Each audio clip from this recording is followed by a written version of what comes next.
Top of the morning, Dan Proft here. A couple of local angles to the apprehension and extradition of Nicolas Maduro that we didn't get to yesterday. So many of the geopolitical implications we focused upon, but I did want to get to a couple of the local angles. After Maduro was and his wife were arraigned yesterday in New York, both pleading not guilty, in case you were wondering. And Maduro declaring that he is a decent man, to which the judge, a 92-year-old Clinton appointee, said, we'll have plenty of time to address whether or not that's true later, or words to that effect, which was slightly amusing, sort of the kind of quip you would expect from one of the character actors playing a judge on Law & Order. It's all reality TV all the time. But the local angles, one of them is the immediate response from one of the most important organizations in the state of Illinois, since they control the city of Chicago, with some help from their friends, and the state of Illinois. I'm talking about the Chicago Teachers Union, in case you hadn't heard. Chicago and Illinois are governed by the public sector unions. We exist here. Illinois residents who are not part of the unions, those government unions, exist as just spare parts to be used as the government unions see fit. Their immediate reaction to the news on Saturday morning that this Operation Absolute Resolve had occurred and went off flawlessly, as it could have been, given the mission was accomplished without the loss of American life. The immediate response from the Chicago Teachers Union was to post a missive online and distribute it. Emergency Chicago protest, no war on Venezuela, stop the bombings. Once again, they have a unique take when it comes to events on the ground, don't they? So I don't know if anybody was able to fit the emergency Chicago protests into their schedule on Saturday at Federal Plaza, but that apparently went off. Join us in the streets to demand an end to U.S. aggression against Venezuela. And of course, one of the things that we like to provide here on Chicago's Morning Answer is a little bit of institutional memory that you get almost nowhere else in Illinois. Almost nowhere else, period. And so I immediately, and I posted about this over the weekend, immediately recalled, oh, well, of course they're upset about Maduro's demise because Nicolas Maduro was the Chicago Teachers Union's Horace Mann. Have you forgotten the delegation that the Chicago Teachers Union sent over to Venezuela to learn about how Maduro does it? The education miracle that is happening under Nicolas Maduro in Venezuela. And this, a little bit of an excerpt from Kristen McQuarrie, who was on the job at the time when the Chicago Tribune was interested in publishing people who knew what they were talking about. Our friend Kristen McQuarrie, her piece back in August of 2019. 4 representatives of the Chicago Teachers Union, including a member of its executive board, visited Venezuela in July and returned with high praise for the socialist policies of Nicolas Maduro, despite the fact that he was persona non grata with 4 or 5 dozen nations at the time for being a bloodthirsty dictator who was imprisoning or disappearing dissidents. By the way, part of the subtext of what happened in the run-up to the apprehension is that there was a little bit of cannibalization of leftist dictators that occurred. He had gotten cross with both Lulu in Brazil as well as Petro in Colombia. Maybe we'll get to that a little bit later. But it's just interesting, the cannibalization of the left that always happens because it's just thirst for power as the means to its own ends, as the means to subjugation, as the means to extraction and repurposing of other people's stuff for the purpose of maintaining that power. Happens at the local level here. The same dynamics are at play with communist dictators in the developing world like Nicolas Maduro. although I really shouldn't say Venezuela is the developing world. Venezuela was part of the developed world until Chavez and Maduro came to power. Can turn on a dime. Anyway, the union leadership, McCreary reminded us at the time, CTU, had approved a resolution months earlier criticizing U.S. sanctions and intervention in Venezuela. Tisk, tisk. Don't pick on our dictators. She wrote at the time, this should not surprise anyone paying attention to the increasingly left-leaning, that's a bit generous, political views of the leadership at the union. And it's also, interestingly, as she pointed out, it was the leadership that CTU chose. This was in the heady days of Jesse Sharkey before the advent of Stacey Davis Gates. But it was the leadership CTU chose. They had a choice.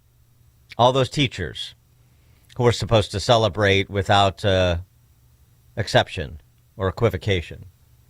There was a slate that ran back at that time that wanted the CTU to focus on the basics, like the contractual interests of its members, and stop getting into taking positions on the future of the regimes of dictators in South America. But that slate of candidates lost at the hands of the teachers.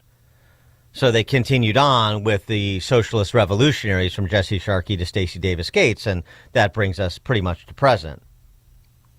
But it was remarkable. You'll recall the statements that were made by that delegation, including this from Sarah Chambers, a member of the executive board at the time, Chicago Teachers Union. Through major economic hardships, Venezuelan President Nicolas Maduro never closed a single public school or a single healthcare clinic. This stands in stark contrast to our experience in Chicago, where Mayor Rahm Emanuel closed 50 public schools and several mental health clinics in a single year. I mean, I'm no fan of Tiny Dancer, thus the moniker Tiny Dancer. And he was an awful mayor, as we've had sort of a 100-year run of awful mayors, who had his part and bears his responsibility for degrading the city of Chicago. Transactional, not a tough guy, big talker. But to compare Tiny Dancer to Nicolas Maduro, no, that's a bridge too far for me. 312-642-5600, turnkey.pro answer line. Sarah Chambers also posting on social media how she was bowled over. She didn't see a single homeless person during her time in Venezuela. She and others praised the literacy rates in the country and the commune-style culture. This was 6 years ago. Who could have seen Brandon Johnson coming? Anybody paying attention? Anybody who understood who is actually in control of the city? And how little opposition there was to this run-up of neo-Marxism. From within the sane ranks of the Democrat Party to the reputed opposition party in the state, which doesn't provide much opposition, does it? 312-642-5600, turnkey.pro answer line. Glorious things happening in Venezuela. Reminds me of that Salon.com column back in 2014. And this was Comrade Bernie's position as well. 2013, 2014. The Hugo Chavez and the economic miracle occurring in Venezuela. Mm-hmm. Yeah, beware of alleged economic miracles happening in command control economies. It won't be a miracle for long. Whatever Potemkin village they have erected will soon be torn asunder by the forces they have unleashed. So many lessons here about Venezuela. And just on that score, if I may, Issues and Insights had a good rundown of exactly what I'm talking about, because this is a teachable moment. We talked to Andreas Gilarte yesterday, a Venezuelan in exile. spent the last 5+ years touring college campuses trying to disabuse the skulls full of mush of their fascination with command control, their fascination with neo-Marxism. This Unleash Prosperity from the Unleash Prosperity hotline, Steve Moore's group, repurposed for Issues and Insights. How can one of the most resource-rich countries on the planet with trillions of dollars of energy and mineral reserves, beautiful beaches, and beautiful people become impoverished in 25 years? It should have a per capita wealth equal to Saudi Arabia and tourism like Bermuda. Yet half of the citizens now live in extreme poverty. But Sarah Chambers at CTU didn't see a single homeless person when she was in Caracas. Yeah, they sweep the streets, Sarah, don't they? The simplest explanation, Venezuelan communist leaders Hugo Chavez, Nicolas Maduro abandoned free markets and rugged individualism in favor of the warm embrace of collectivism. There's a phrase, warm embrace of collectivism, that shall live in infamy. Thank you, Zoran Mamdani. As Venezuela moved down the list of the economic freedom world rankings, its oil production fell by 80%. This is thus the discussion over the weekend about U.S. oil companies coming in to rebuild the infrastructure to actually extract the natural resources and bring them to market for the benefit of those who would make such investments, as well as for the Venezuelan people. GDP collapsed by 2/3. Glorious economic revolution, economic miracle taking place in Venezuela. Venezuela's inflation was 500% last year. It was 130,000% in 2018. You think they were having problems at the pump in the grocery store, the average Venezuelan? Maybe that's why a third of the country fled. 4 out of 5 Venezuelans live in poverty today. Equity and misery and deprivation. There's the story.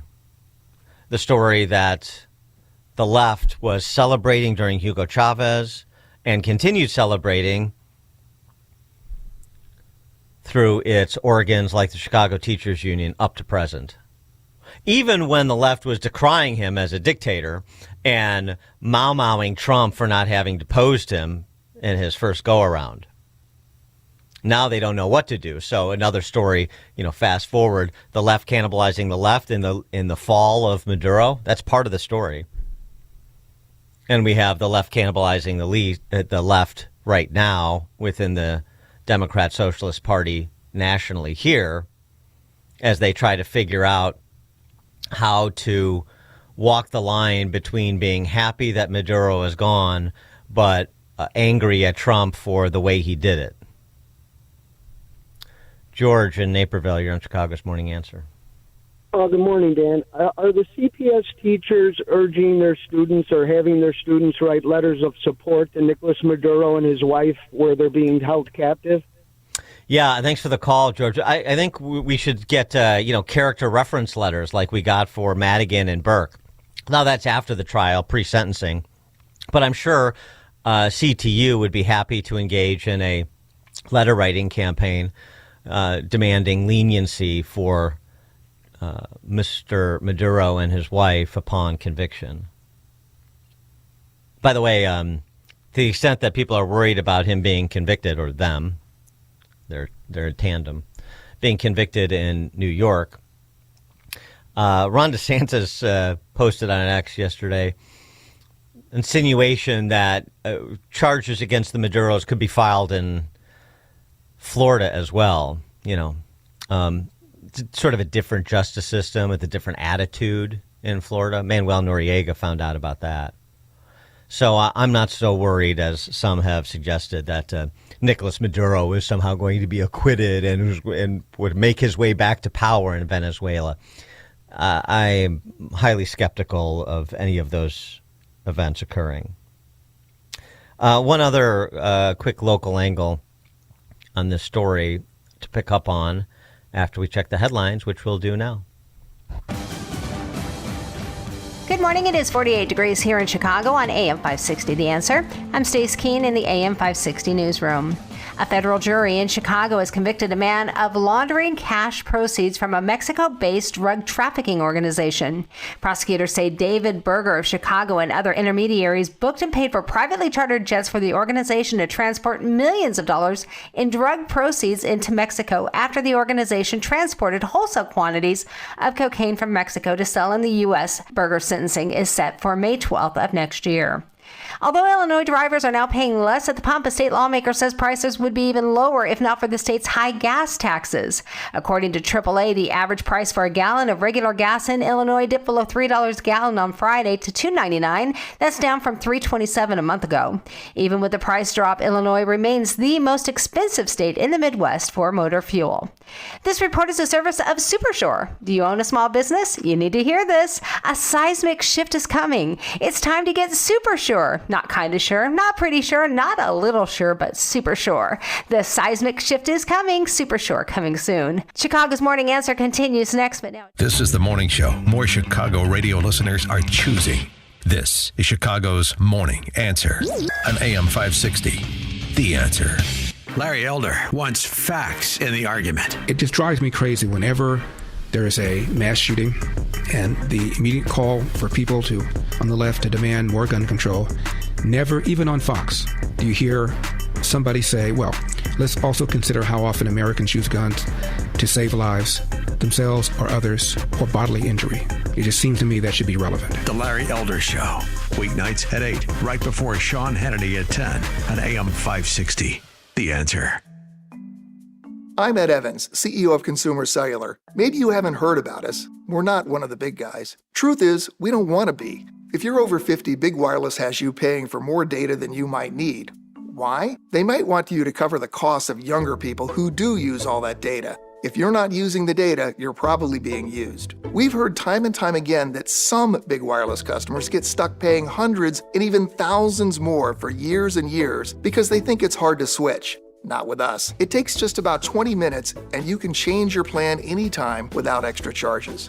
We use the same towers as the big guys, so you'll get the same fast nationwide coverage without the big wireless bill. Our plans start at just $20 a month. And for a limited time, switch and get your second month free. Call 1-888-FREEDOM, visit consumercellular.com or a store near you and get your second month free today. Plans include $5 credit for auto pay and e-billing. See site for additional details. Wesley Financial Group is not a law firm. Ask yourself this question. Is it really worth holding on to that timeshare that you know you need to get rid of? Here's the truth. The average maintenance fee just went up over 17%. That could have been 117%, and there's nothing you can do about it. When you buy a timeshare, you give them a blank check for annual maintenance and assessment fees. I'm Chuck McDowell, founder of Wesley Financial Group. For 15 years, I've helped over 50,000 families cancel their timeshare. Not sell it, not transfer it, cancel it. Did you buy a timeshare because they told you it was a great investment and your maintenance fees would never go up? That's a lie. Are you ready to get rid of your timeshare once and for all? Simply call us and I'll send you our timeshare exit kit that explains all your options for cancellation. Call Wesley now for your timeshare exit kit. 800-682-3311. That's 800-682-3311. 800-682-3311. Listen, I'm going to be straight with you. Pain doesn't just hurt your body, it cripples your life. I know this because I've seen it with people I care about. If joint pain is holding you back, start the new year by doing something different. There's a way to get real relief without surgery and without putting your life on pause. But you have to take that first step and contact my friends at QC Kinetics. They provide regenerative treatments that help your body repair the areas that are causing pain. I've talked to people who've been through this. These are real results. Achy knees, hips, shoulders, wherever it hurts, instead of facing surgery that sidelines you for months, QC Kinetics treatments happen in the office. Simple procedures that deliver big, life-changing results. January is supposed to be your clean slate month, so make it one. Stop managing the pain and start solving it. Call now to learn more and tell them Dan Proft, that's me, sent you when you do. The number 312-827-6261. That's 312-827-6261. Call QC Kinetics to start the year right. 312-827-6261. Start the new year off on a healthier note by taking active liver supplements from New Nordic every day. Available online at Amazon or NewNordicUSA.com. or at your local CVS, ShopRite, Meijer Grocery, or Wegmans. Now, your official weather forecast. Today, expect some scattered light rain in the morning with mostly cloudy skies for the rest of the day. The temperature will reach a high of 42. Tonight, there will be a chance of light rain early in the evening with low clouds later on. The low temperature will be around 32. I'm meteorologist Jason Caterina on AM 560, The Answer. Get the latest weather, traffic, and news updates online at 560theanswer.com. Now, from the Signature Bank Studios. Only the biggest stories, only the biggest guests, and only the biggest opinions. This is AM 560, The Answer. Top of the morning, Dan Proft here, talking about a couple of local angles, important local angles to the Venezuela story. Focused on the outset here, focused on the Chicago Teachers Union immediately responding, basically same day as the news broke of this Operation Absolute Resolve and Maduro being taken into custody by American authorities.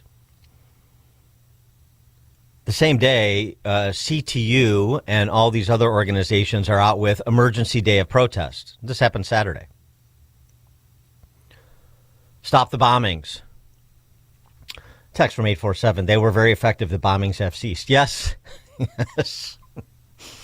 CTU issues a diktat and it is abided. Yes, that's what happened. Mm-hmm. But of course, this is important to understand because what's the Saul Alinsky tactic at play? Make the majority feel like their views are the minority. And the majority of Americans, to the extent that they understand who Nicolas Maduro was and what he had been doing and what he did to his country, maybe they know some Venezuelans in exile in Chicagoland that could fill them in as well. To the extent that people have an understanding of this is the extent that people will support what President Trump did. So what is the left to do? The left is there to offer its version of a military response. A very good piece by Azra Nomani over at Fox Digital that details this. Minute-by-minute moves overnight reveals how this leftist network activated a coordinated ideological and information warfare campaign moving through digital social media channels with quickly produced posters to mobilize foot soldiers to the streets for a, as the same thing the flyer said for CTU, quote-unquote emergency day of action. In New York and D.C. and Chicago, estimated 100 other cities, moving with the speed and discipline of an organized military operation. It's an interesting timeline she put together, too. At 1:35 a.m., U.S. Special Forces teams had just landed in Venezuela. And a socialist propaganda arm of the Breakthrough News Network published some of the first video from the U.S. military strikes, blasting the Trump administration for an illegal bombing campaign of Caracas. 10 minutes later, 1:45 a.m., one of the key leaders of this network, Manolo de los Santos, executive director at the People's Forum, a proudly socialist 501c3 based in New York, echoed the narrative on social media of an illegal bombing. Less than an hour after that, the Answer Coalition, a nonprofit co-founded by a proud Marxist, Brian Becker. Brian Becker was one of those inner circle advisors to one Zoran Memdani. Brian Becker published a red siren alert on the social media platform X with a slick new poster calling supporters to the streets in Times Square for a protest on Saturday to support Maduro. No war on Venezuela, stop the bombings. Same thing as the Chicago Teachers Union poster. Minutes later, the People's Forum shared a call to action screaming emergency protest. Soon after that, at 2:43 a.m., the Party for Socialism and Liberation shared the poster on X saying, stop the bombings. Congressional lawmakers are already investigating the Socialist Network for its ties to Naval Singham, who is this billionaire IT guy who became a billionaire through his partnership with the Chinese Communist Party, in part, and has relocated to Shanghai after selling his IT software firm. He declined requests for comments. 3:21 a.m., Vijay Prasad, director of Tricontinental Institute for Social Research. That's a research institute chaired by Naval Singham, the billionaire communist IT guy living in Shanghai, sent a message denouncing the military action, declaring down with U.S. imperialism, quote unquote.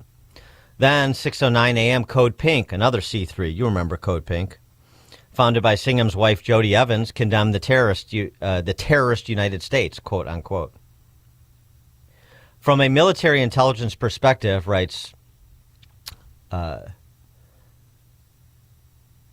Nomani here in her piece, Fox Digital. From a military intelligence perspective, experts say the overnight sequence bears the hallmarks of a pre-positioned influence network executing a rapid response operation. The synchronization of messages, the staggered release of content across allied platforms, the immediate transition from an online agitation to a physical mobilization point to an ecosystem designed not for spontaneous protest, for ideological warfare. In this framework, experts say the nonprofit leaders are foot soldiers in Maduro's war on the United States, acting as civilian operatives, advancing the strategic interests of a foreign ideological project. Their role is not to fight with weapons, but to contest legitimacy, shape public perception, apply internal pressure on U.S. decision-making during moments of external conflict, and further the cause of communism, according to experts she spoke with. You don't need to be an expert to pick up on this. And, of course, this is Maduro's war in the United States. This isn't Maduro as the titular head of this. This could be anybody. It could be Hamas in the Middle East. It's Maduro in Venezuela. If Gustavo Petro in Colombia came upon hard times, it would be Petro for the moment. The larger point is that this network, this synchronized operation, is committed to and executing a 24/7 propaganda assault on the United States for the purpose of Marxist revolution. Thus, they're the neo-Marxist party. And they use the mascot of the moment to advance their cause. And before he says, well, this is like the SDS back in the 60s or, other Marxist-influenced organizations. These networks have been around for a long time. That's true. But they have been able to exponentially increase their effectiveness, in part through social media, in part through a culture that is not confident enough in itself to repudiate people perpetuating this poisonous ideology, corrupting the civilizing, mediating institutions in our society, starting with K through 12 government school systems. And so they have advanced the flag probably a lot further than anybody would have thought, say, 5 years ago when CTU sent a delegation down to Caracas. Don't you think? Something to take notice of now when you look at mayor's offices around the country in our biggest cities and you see who's there and the policies they're promoting. Talk about something else that's synchronized and coordinated. Same policies, slightly different marketing pitch, slightly different personalities from hamlet to hamlet, but it's the same program. Some going at different paces than the others. Same program. Same thing with where the energy is in the National Neo-Marxist Party. Who are the leaders of that party? Essentially the spiritual leaders. Where's all the energy? With John Fetterman? No, I don't think so. And, of course, as we talked about during the Doge period last year, and continue to. We talked about it previously, and we talked about it post, because Pritzker's an impresario here. The funding that's coming from wealthy leftists, your Naval Singhams, your Fred Eichners in Chicago, J.B. Pritzker and his family, as well as the government when they get control of the apparati of power. And these NGOs and C3s that are and C4s that are stood up to be soft landing spots with, decent paying sinecures for their political operatives, to be part of this ecosystem that is being described in this Fox Digital piece I've referenced. This is an important part of the story because you don't need to understand every single one of these organizations or every single one of their financiers, including the government. That's perhaps the most important one to understand, how your money is being perverted. This is funding this sort of sedition is worse than funding fraudster Somali daycare center operators. Has the potential for much more damaging impact. So it's to understand some of the financials, starting with the state, starting with you, unwittingly, or against your will if you are aware. But it's also to communicate so people don't get swept up. They're not buffaloed by the performative protests that are, hastily organized. It's not hastily organized. It's flipping a switch. It's sending out the signal, the clarion call. You know what to do. Here's the flyer. Put it up. Get your government union people out. Get all of your, paid apparatchiks out. And, rally, fold in your friends and family and the useful idiots. And now we're cooking with fire. We have a handful of politicians we elected that'll be right along. They'll be at the front of the parade. We have another handful of politicians that are afraid of us because they're in our party, and they'll shut up. So let's run the table and take this opportunity to advance our flag that much more, as much as we can. 312-642-5600, turnkey.pro answer line. Joe in Naperville, you're on Chicago's Morning Answer. Okay. Great piece of work, and I'm glad you brought that to everybody's attention. I would love to know how much of our federal tax money or state tax money goes to these organizations. I would love to see a research project on that and some hearings before the Congress to expose these people. This is completely, it's insane. Yeah, thanks for the call, Joe. I mean, we've done some of the Doge stories, Illinois Doge last year, or over the course of the last year, handful of them. Jeannie Ives of Breakthrough Ideas has done them as well, detailing some obvious examples of this. But in terms of what is the scale, even at the state level in Illinois, I don't know offhand. That is something that needs to be put together. That is an argument that needs to be prosecuted in this 2026 campaign cycle in Illinois. But I will bet you that it is in the hundreds of millions minimum. Real money. One other local angle here I did want to get to.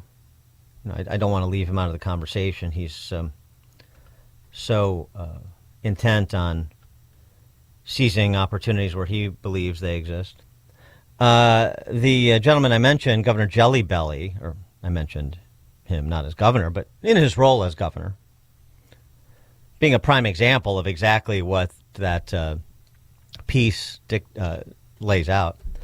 Never has a president wagged a dog harder than Trump and MAGA now to distract from Epstein the explosion of health and homeowners insurance costs.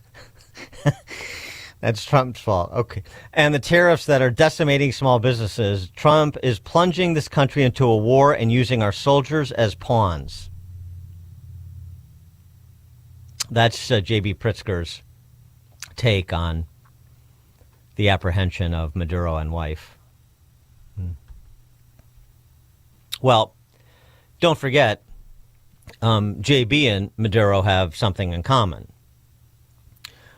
Maduro wanted to get rid of ne'er-do-wells in his country, and J.B. Pritzker was happy to accept them.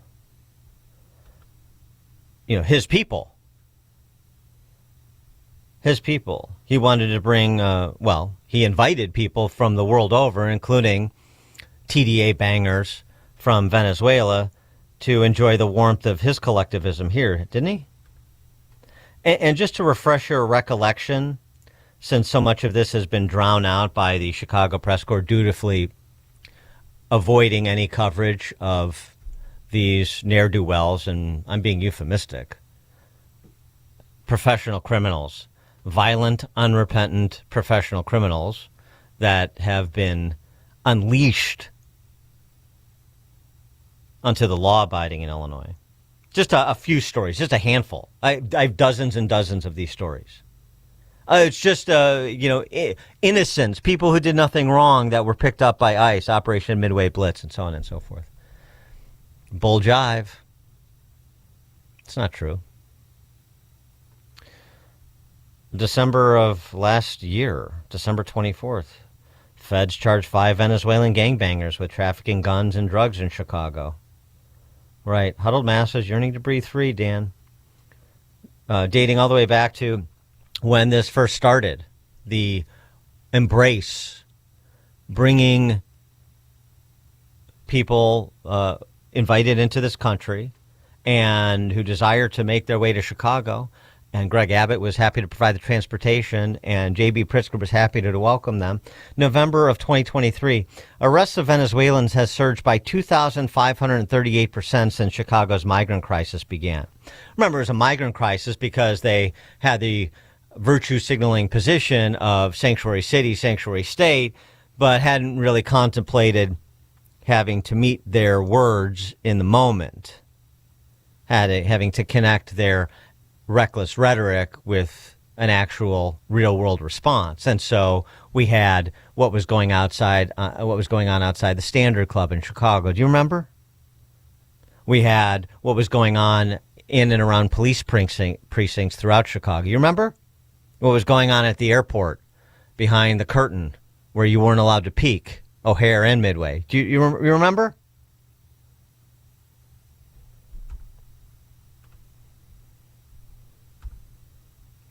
Venezuelan gangs stole $5.4 million by jackpotting ATMs across America, according to the feds. That included Chicago as part of the Across America. November, just of last year, 2 Venezuelan migrants aged 14 and 16 murdered a homeless man in the Loop, officials say. Mm-hmm. But we're supposed to be cavalier about that. You know, in pursuit of this utopian sanctuary state, you're going to break a few eggs. You're going to have a few slips.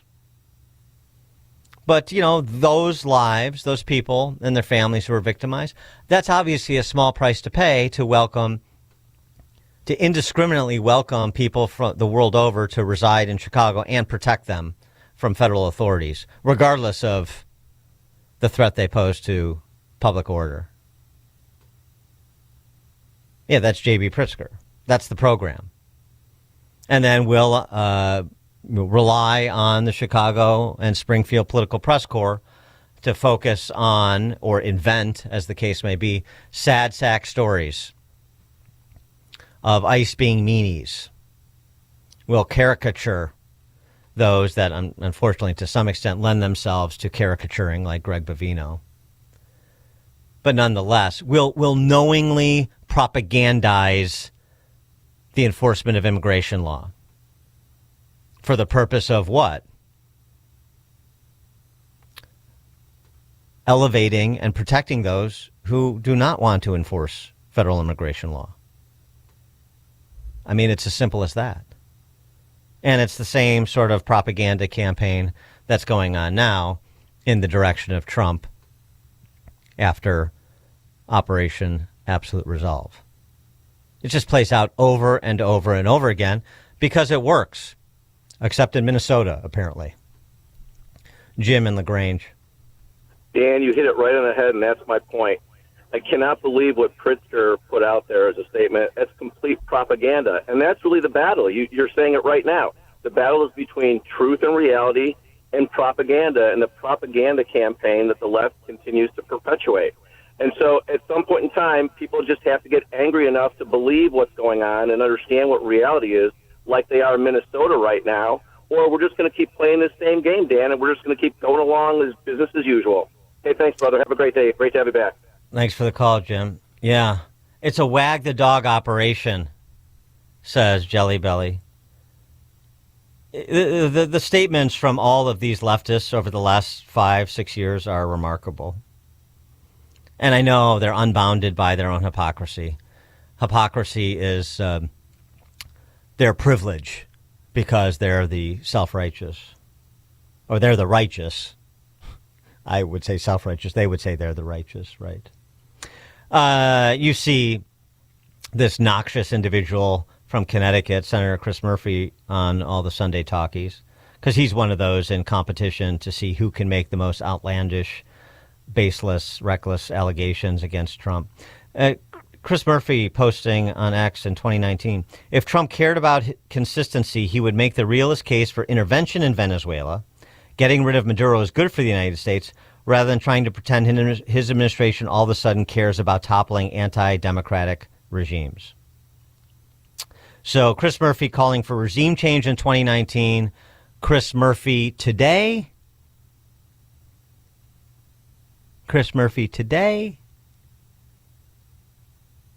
Singing a different tune.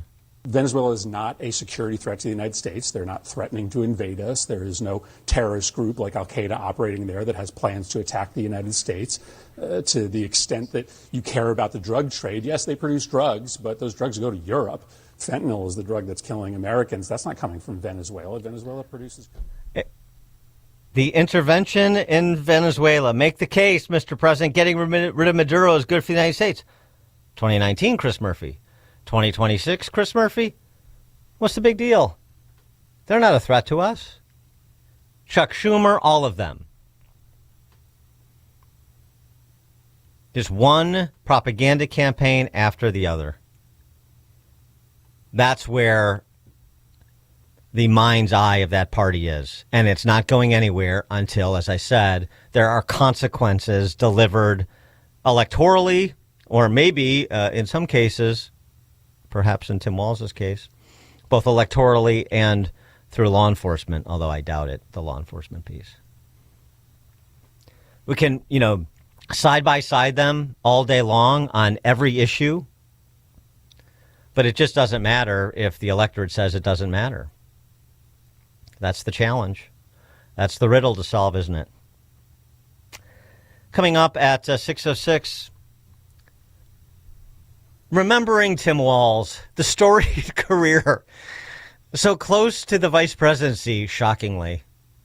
And yet, Tim Walz fares thee well yesterday in Minnesota. We'll start there at 6:06. It's now 6 o'clock on AM 560 WIND Chicago. Same briefing, different reaction. I'm Dave Anthony, Fox News. To what the Secretaries of War and State and others told congressional leaders in private last night about Saturday's operation that captured Venezuelan leader Nicolas Maduro and his wife. Fox's Gernal Scott has more. House Speaker Mike Johnson said it was all justified. This is not a regime change. This is a demand for change of behavior by a regime. But the Senate Minority Leader, Chuck Schumer, says he still has more questions than answers, describing any plan to run Venezuela as vague, based on wishful thinking, and unsatisfying. All House lawmakers and senators will get a briefing tomorrow. Maduro remains jailed in Brooklyn, New York, the morning after, as Fox's Madeline Rivera reports, he pleaded not guilty to narco-terrorism, drug and weapons charges in federal court. Saying, my name is President Nicolas Maduro Moros, president of Venezuela. I am here kidnapped. I was captured at my home in Caracas, Venezuela. I am innocent. I am not guilty. I am a decent human. But Attorney General Pam Bondi says the Maduros are responsible for many deaths and should face justice. We know that this monster released countless defendants, prisons, insane asylums into our country. It's not just about drugs. Ukraine's president's just arrived in Paris for a meeting between the U.S. and our allies trying to stop Russia's war, focused on security guarantees for Ukraine that American ambassador to NATO Matt Whitaker tells Fox frees up the Ukrainians and President Zelensky to go and make the final deal as part of the 20-point plan with Russia. And so, we're really very far down the road. Opening statements will be this morning in Texas in the first trial after the 2022 massacre at Uvalde Elementary School. Former school police officer Adrian Gonzalez charged with child endangerment and abandonment. It took law enforcement over an hour to breach the classroom to finally kill the gunman who had murdered 19 students and 2 teachers. America's listening to Fox News. Good morning. It is 39 degrees here in Chicago on AM 560 The Answer. I'm Stace Keene in the AM 560 newsroom. Overdose deaths continue to decline here in Chicago.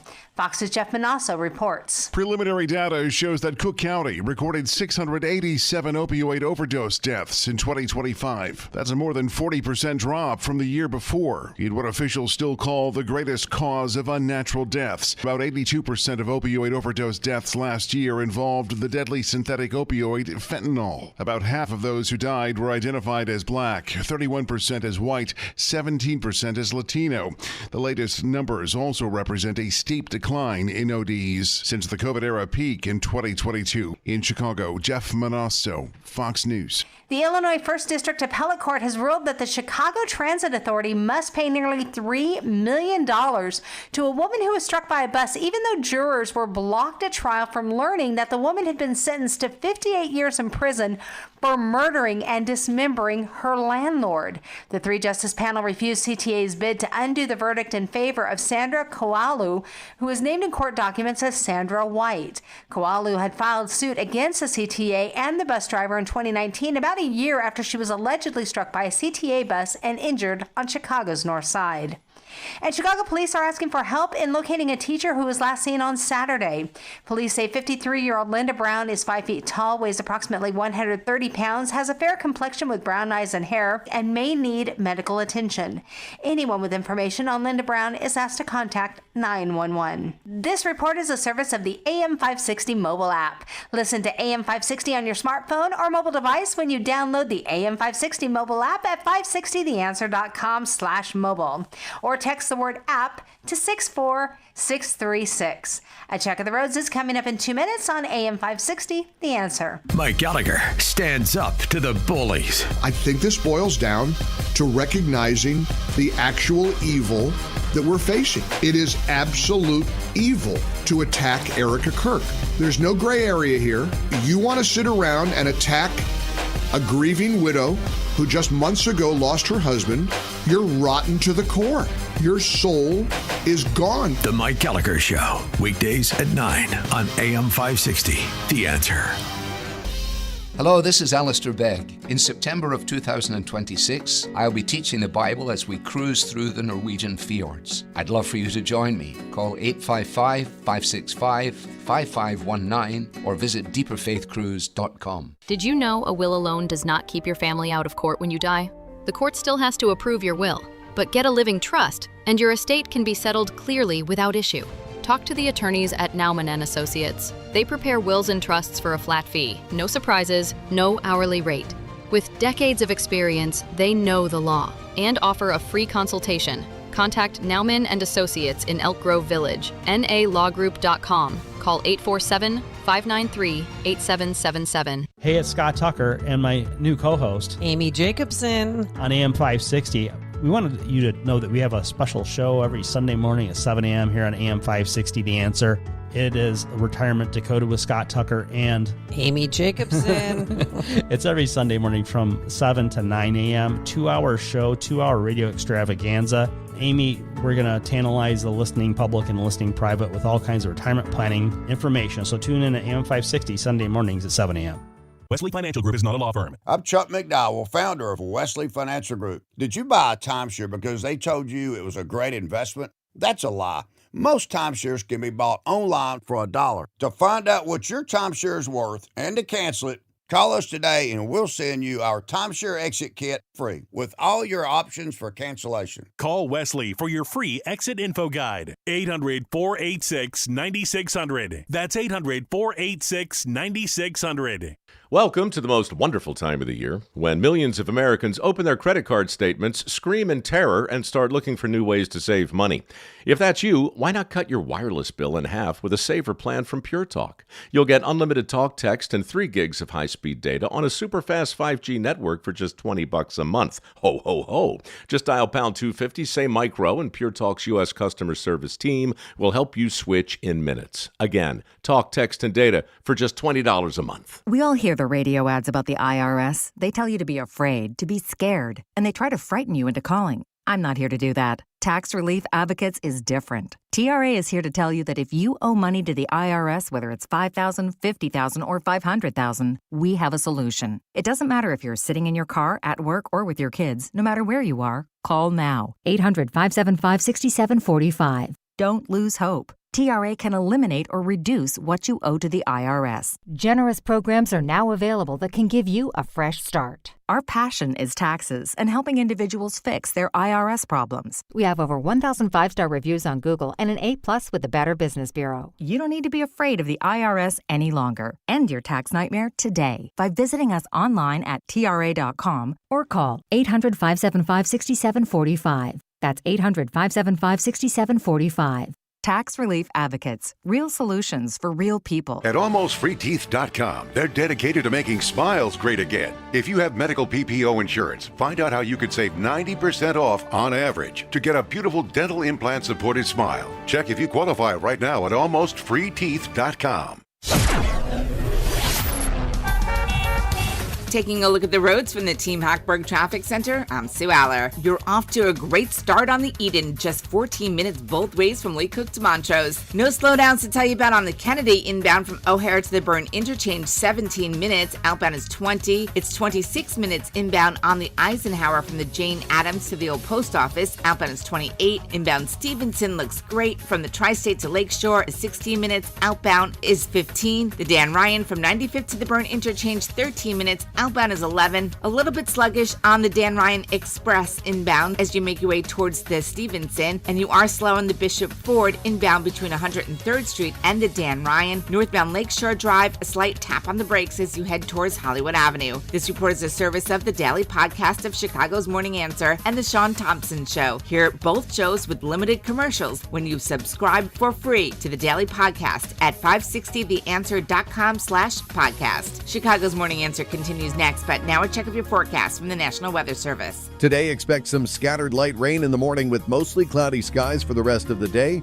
The temperature will reach a high of 42. Tonight, there will be a chance of light rain early in the evening with low clouds later on. The low temperature will be around 32. I'm meteorologist Jason Caterina on AM 560, The Answer.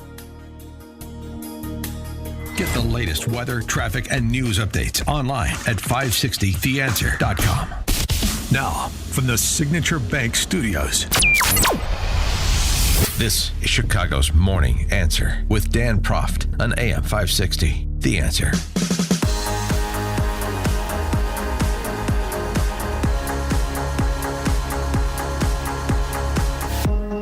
Top of the morning, Dan Proft here. And yesterday during the show, I got an indication from a friend in the arena that Tim Walz's press conference was indeed going to be his announcing that he is not going to seek re-election for a third term after all, despite having announced for a third term back in September. And before we were done yesterday, that's exactly what happened. Here he is, Tim Walz, resigned to his political fate. At a point in every person's life, one has to look deeply into the mirror of one's soul and decide one's unique truth in the world. Not as we may want to see it or hope to see it, but as it is. And so my truth is that I am a gay American. And I thought that took a lot of courage for him to finally... No, of course, that was Jim McGreevey from New Jersey a decade earlier. But you believed it for a second. Admit it. 312-642-5600, turnkey.pro answer line. Tim Walz's actual remarks no questions, please, no questions, was to explain how he was selflessly falling on the sword because he has to do the work for the people. He has to put the people first, of course. He is the hero in this story. Tragic hero, nonetheless. Shakespearean in scale. Oh, and by the way, this is all Trump's fault. Last several years, an organized group of criminals have sought to take advantage of this state's generosity. And even as we make progress in the fight against the fraudsters, we now see an organized group of political actors seeking to take advantage of a crisis. I don't want to mince words here. Donald Trump and his allies in Washington and in St. Paul and online want to make our state a colder, meaner place. They want to poison our people against each other by attacking our neighbors.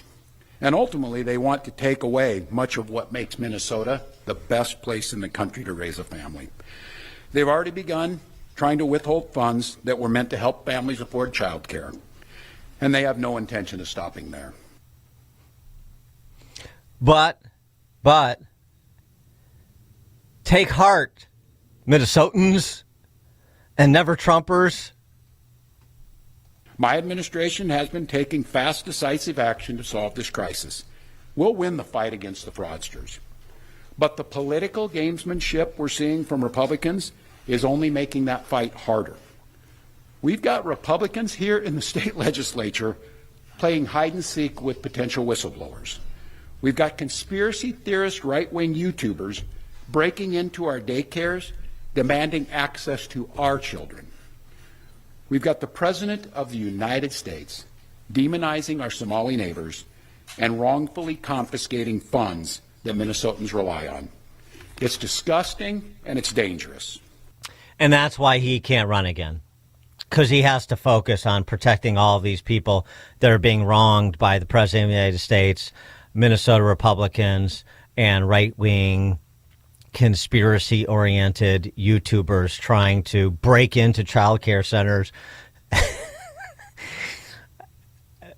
He's got to put the people first, folks. But as I reflect on this moment with my family and my team over the holidays, I came to the conclusion that I can't give a political campaign my all. Every minute that I spend defending my own political interest would be a minute I can't spend defending the people of Minnesota against the criminals who prey on our generosity and the cynics who want to prey on our differences. So I've decided to step out of this race, and I'll let others worry about the election while I focus on the work that's in front of me for the next year. Exactly. Always putting the work first, the people first. Another great patriot, another selfless politician, Tampon Tim Walz. Let's give him at least a golf clap? No? 312-642-5600, turnkey.pro answer line. Now you can see how Kamala was wowed by him in choosing to make him her running mate. They certainly share a similar commitment to the truth, don't they? They certainly share the same level of thoughtfulness and selflessness, don't they?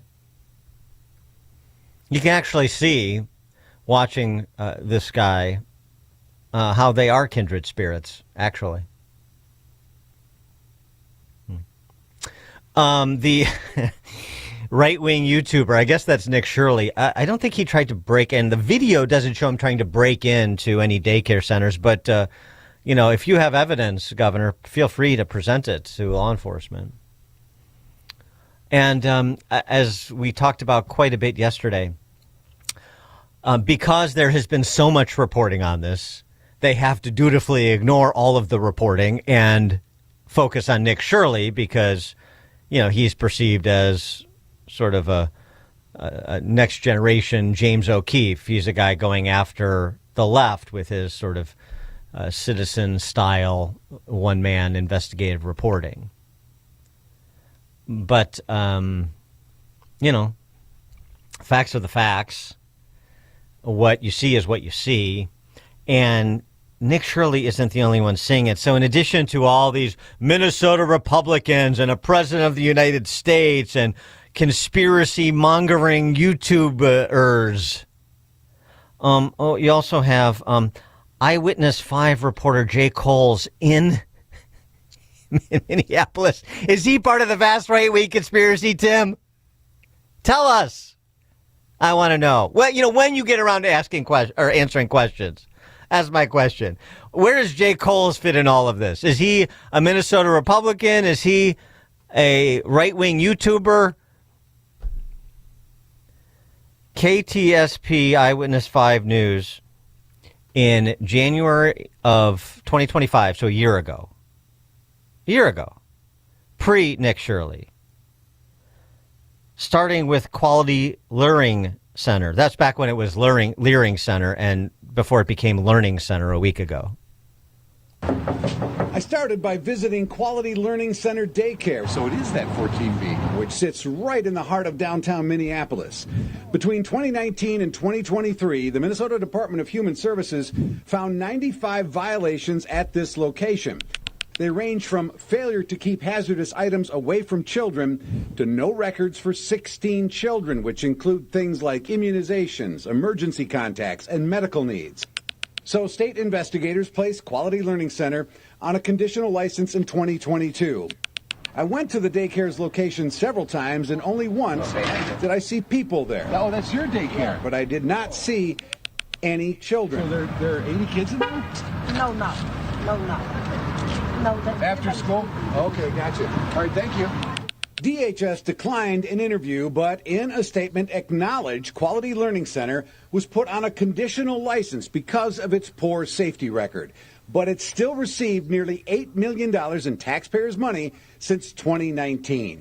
Its conditional status removed in 2024.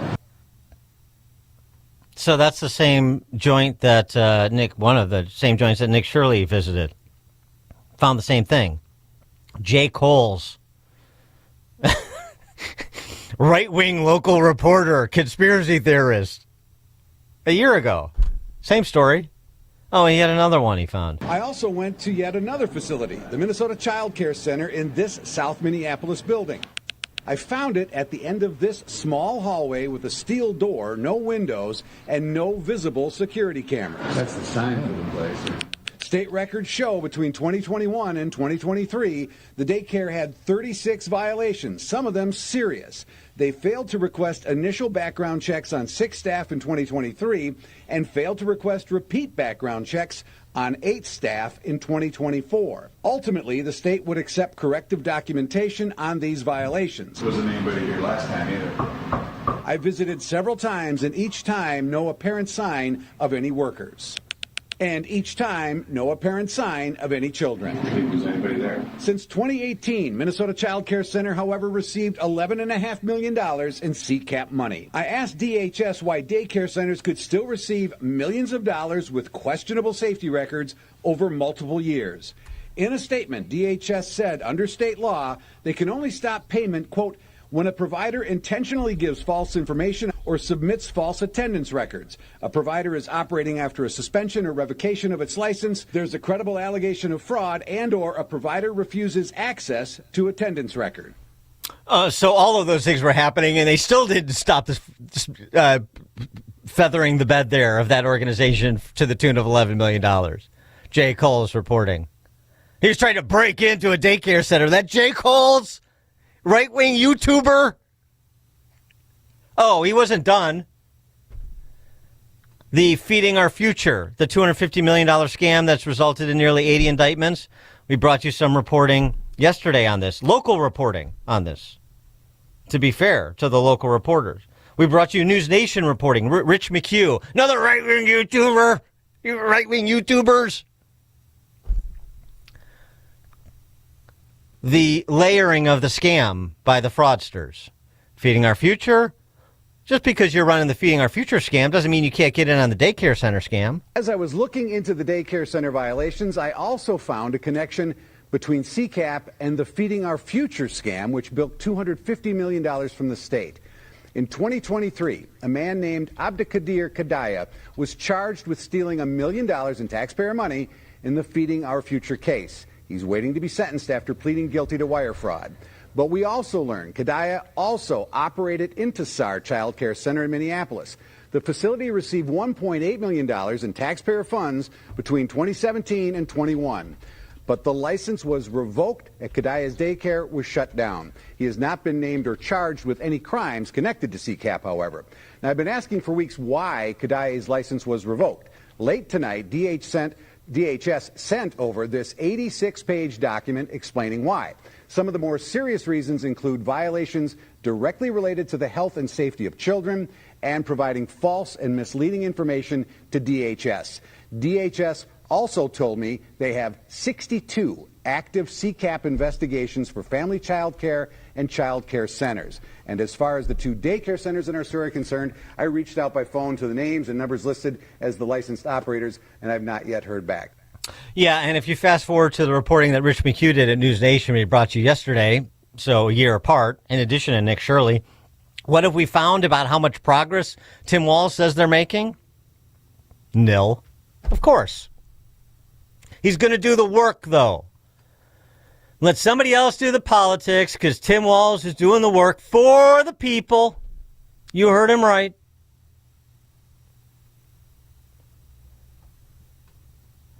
Paul, New Lenox, you're on Chicago's Morning Answer. Hey, great show again, Dan. You always bring the facts first. One thing I remember, and it might not pertain to what you just presented, but when Tim Walz was on that presidential stage and his kid had just given some kind of accolades towards him, and you stand next to him and the kid wasn't doing what he was supposed to, and he yanks him over to him like, get in the line. I don't know if you could remember that one or not, but what a megalomaniac. And thanks for the call, Paul. Oh, sorry, I didn't mean to cut you off there. Appreciate the call. Roger, Southside. Hi, Dan. Good to have you back. 2 things. One is, obviously, we're going to keep dealing with the madness until we have accountability, which, keeps getting shoveled off. Our own U.S. attorney, nothing going on still. The second thing, maybe you can answer, with all this fraud with these child care places and daycare, I didn't know that it was the American tax dollars. I didn't know that was on our back to pay for all this. Child care used to be something for privileged people who were working 2 jobs. And you know what? We're paying all kinds of money to put their kids that they didn't want to, but they couldn't afford not to have the other job. Does anybody in this country make money outside of corruption in the U.S. is what I have to say. What do we have, 5% of the people who are pure market or private equity people? It's horrible. You know what? I'm jumping in the line of, you know what? Come and get your tax money. I'm not paying you no more. And thanks for the call, Roger. I did want to get to, some of Tim Walz's greatest moments. He's been such an important figure in our politics. No, he hasn't, not at all. But, let's pretend this is something momentous. He has made a series of wild statements that are worthy of recalling to go on his permanent record. Like the rioting, back in the summer of love, George Floyd, the burning down of a police precinct in Minneapolis. The tragic and senseless murder of George Floyd, and it extended through the week of righteous anger being expressed by community leaders and all people of conscience. That was righteous anger, what you saw when you saw that police precinct on fire. Of course it was. His declaration, according to the Walz standard, now, again, you have to consider the standard, the big guy,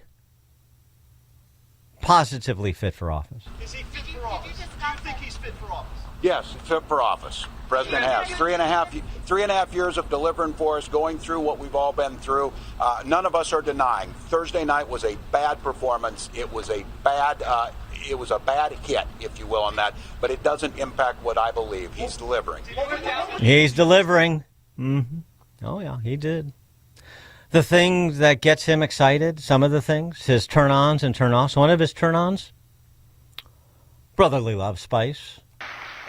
Something I'll never get tired of saying, I think all of you, Congresswoman Omar, wonderful, doesn't that sound?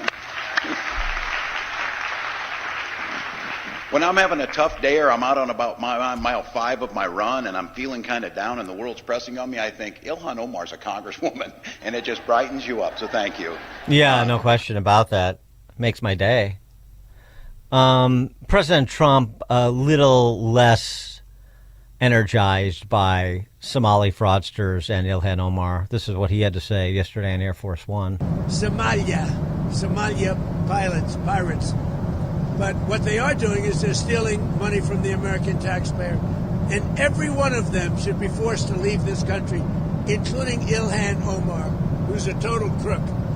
And she's one of the leaders of it. Not the only, because she's not that smart.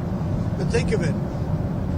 $19 billion at least they've stolen from Minnesota and from the United States. It's actually more from the United States because Minnesota puts in, and we're not going to pay it anymore. We're going to have Waltz go pay. We're not going to pay them, and we're not going to pay California, and we're not going to pay Illinois with that big slob of a governor that they have. That. Oh, I'm glad he was able to squeeze Jelly Belly in there. We're not paying Minnesota, we're not paying California, we're not paying Illinois with that big slob of a governor. Good to know. Tim Walz, before the warmth of collectivism was the way to market socialism, Tim Walz was ahead of it, as he always is. Don't ever shy away from our progressive values. One person's socialism is another person's neighborliness. Exactly. Just being neighborly. Yeah. That's what you see in socialist dictatorships. Neighborliness. Don't tell Tim Walz to watch The Lives of Others. It'll ruin it for him. Remember when he wanted to start a ladder company? This was his response to Trump's border wall, because Tim Walz is a serious guy. And I think seeing a plan that's out there, talking about it with folks, knowing that he's not going to do anything. He talks about this wall. I always say, let me know how high it is. If it's 25 feet, then I'll invest in the 30-foot ladder factory. That's not how you stop this.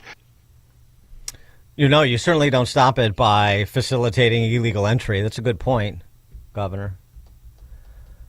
Deep thoughts with Tim Walz. Jack Handy has nothing on him.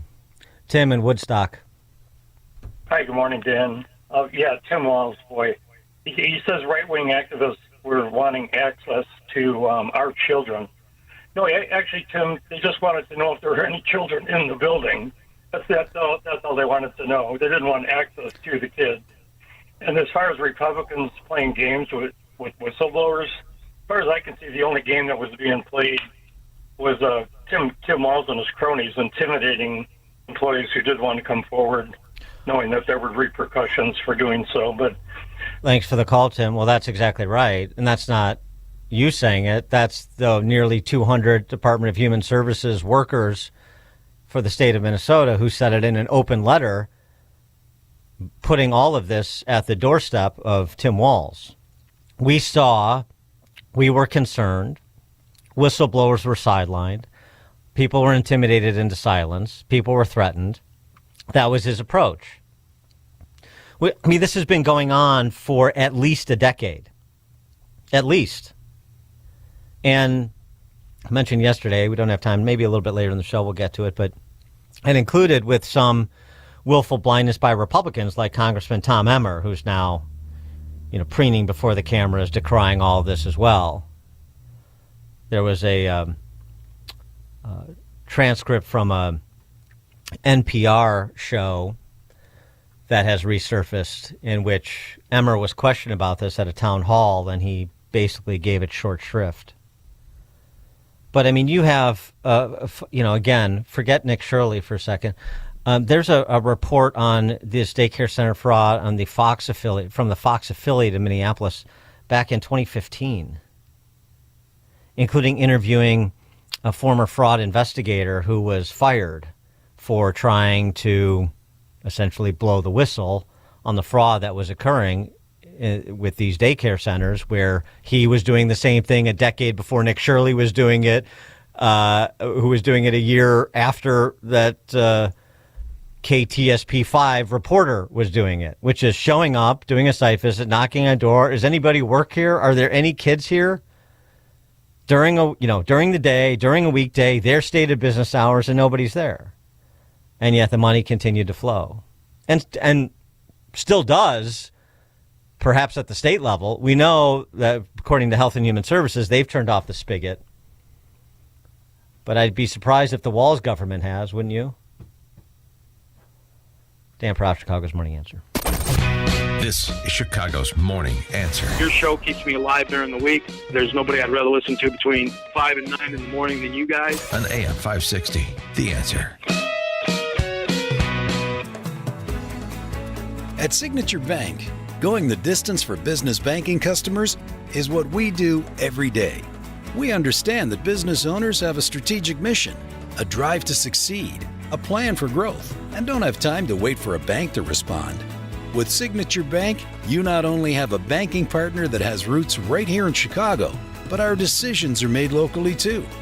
Signature Bank knows that when you have a question or problem about your business, you want answers. You need someone who will pick up the phone or respond to your text. You need someone who is always there for you. That's Signature Bank. We are a team that wants to get to know you and your business. Want to be Signature Bank's next success story? Give us a call today at 773-467-5630 or visit us online at signaturebank.bank. Member FDIC Equal Housing Lender.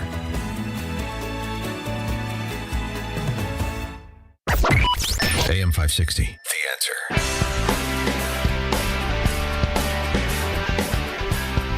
Coming up at 6:36, sticking in Minnesota for a moment.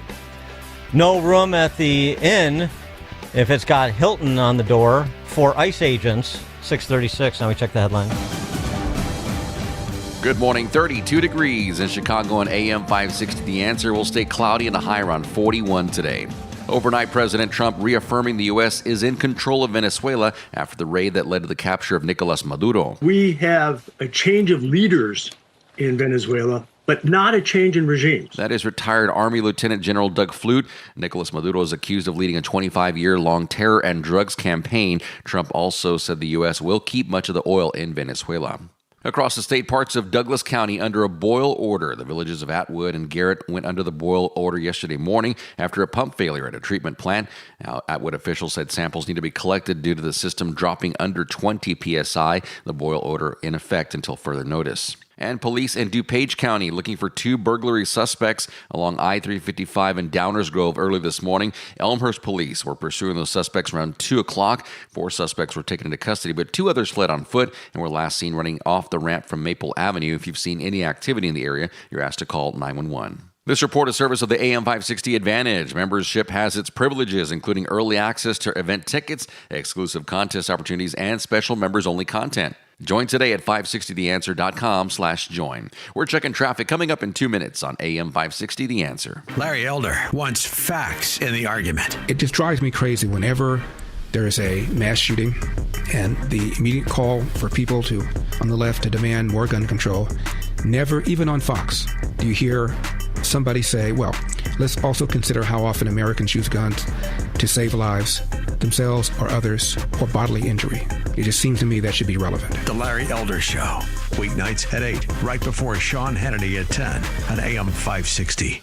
The Answer. Chicagoland certified financial planning professional Tim Stearns discusses taxes in retirement. Most people are paying more in taxes and keeping less of their money to live and do what they enjoy. That's why we've put out the Retirement Tax Bill Calculator online. You can see with your own eyes just how much you might be overpaying. It's a valuable tool, $500 value, but we made it free for you to view and run your own numbers at MVPCFP.com. That's MVPCFP.com. To run your retirement tax bill calculator, go to MVPCFP.com. Investment advisory services offered through Cornerstone Securities, LLC.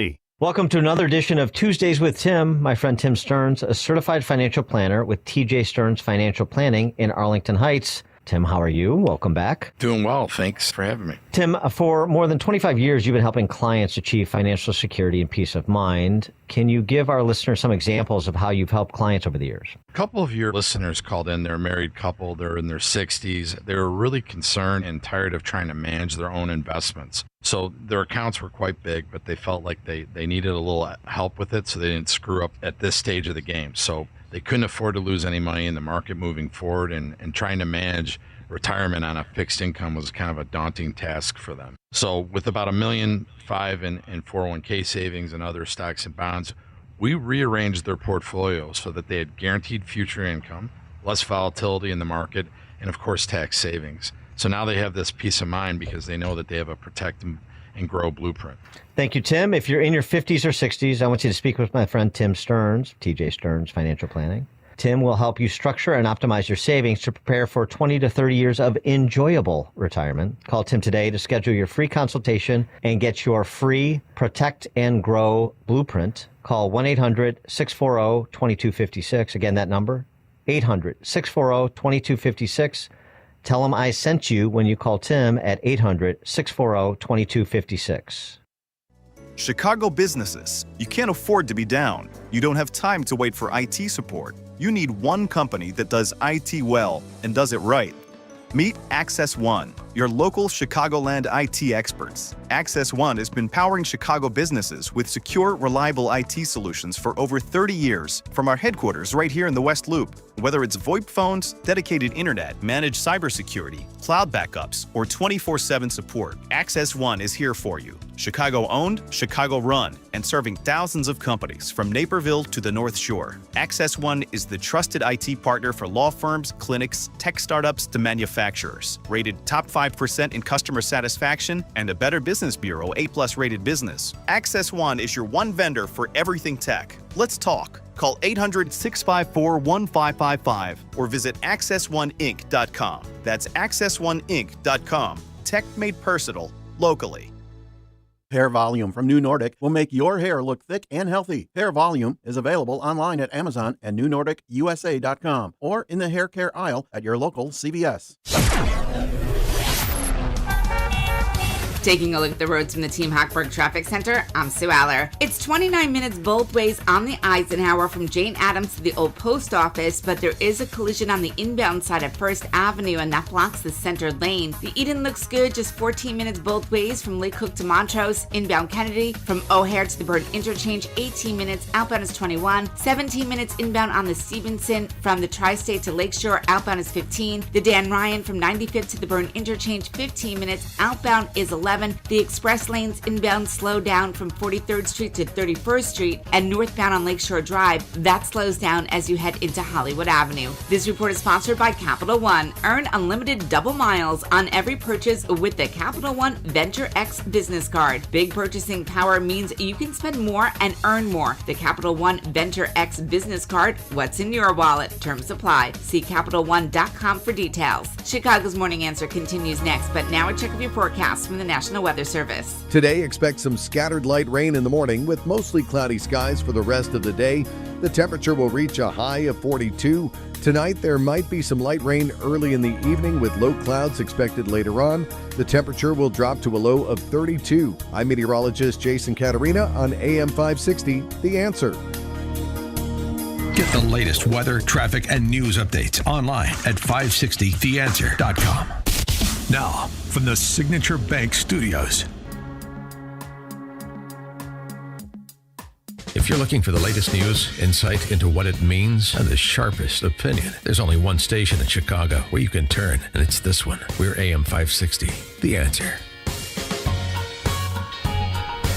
Top of the morning, Dan Proft here. I do want to get to the Hilton in Minnesota making no room for ICE agents because 200 ICE agents, in addition to the DHS and FBI investigators that are already on the ground there, are being sent to Mogadishu, formerly Minneapolis, Minnesota. I want to get to that, but there's a few other items to clear out. And it starts with this text I just got. It's such a perfect predicate to this discussion we're having about Tim Walz and systemic corruption in states named Minnesota, Illinois, California, New York, New Jersey. The Trump pronouncement, we're not sending money to Minnesota, California, or Illinois, that state with that fat slob of a governor. Mm-hmm. That's text from 630. Dan, you endlessly complain about Republicans giving in and allowing Democrats to drag them left. So why don't you grow a pair and call for all Republicans and red states to walk away and declare independence?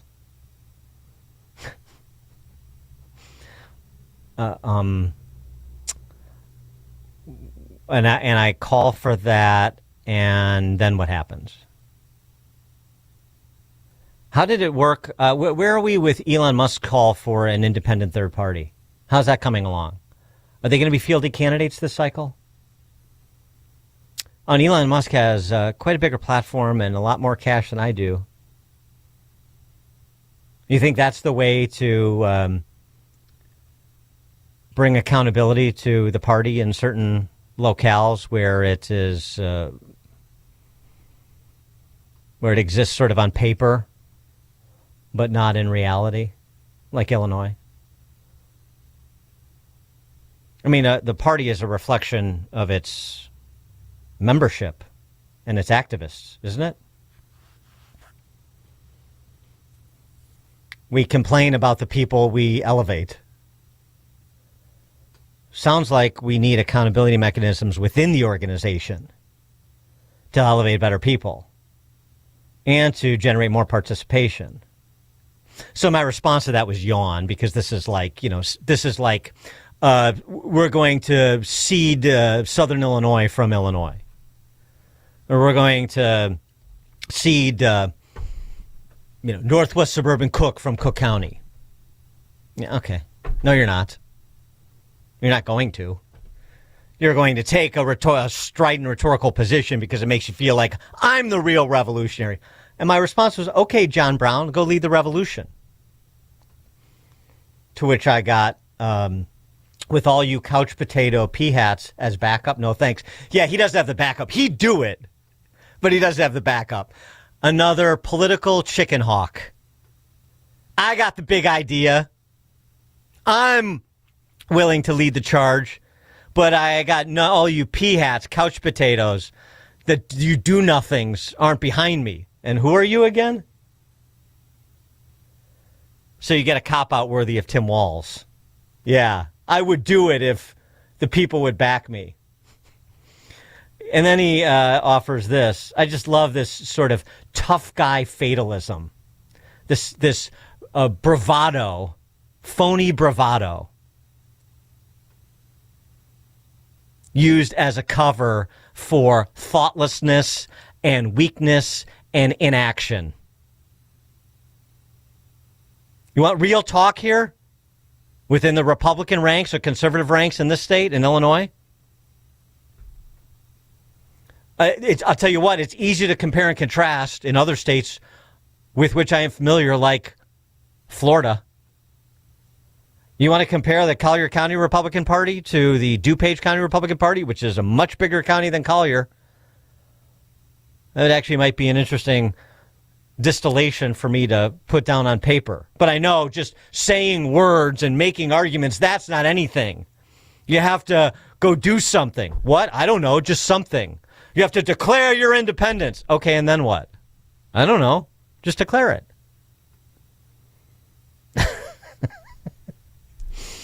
And then he offers the typical, I understand the frustration, but this sort of petulant baby rattling is intolerable. There's 0% chance that Walz gets arrested for obvious crimes, and the type of justice will never end with a bunch of talk, so enjoy your time ranting about it. I know, so we shouldn't talk about it. We shouldn't discuss the evidence. We shouldn't put that into the public domain for people to think about and communicate within their circles of influence and generate more awareness and understanding. Just stay silent. Because what's the point? This guy, from his lazy boy, he's already figured it out. And there's a lot of people like this Yahoo. I got it all figured out. Nothing's going to happen. I don't know. Maybe it will, maybe it won't. Here's how the system works, for those who've forgotten. I'm not the U.S. Attorney in Minnesota, so I have no idea what evidence they have gathered to this point, or they'll end up gathering. They probably don't know as they're pursuing the gathering of evidence. You go where the facts lead and where your intuition tells you to go to try to obtain the evidence you need, because you don't prosecute people based on, I know you did it. You prosecute people in our system based on what I know I can prove in court.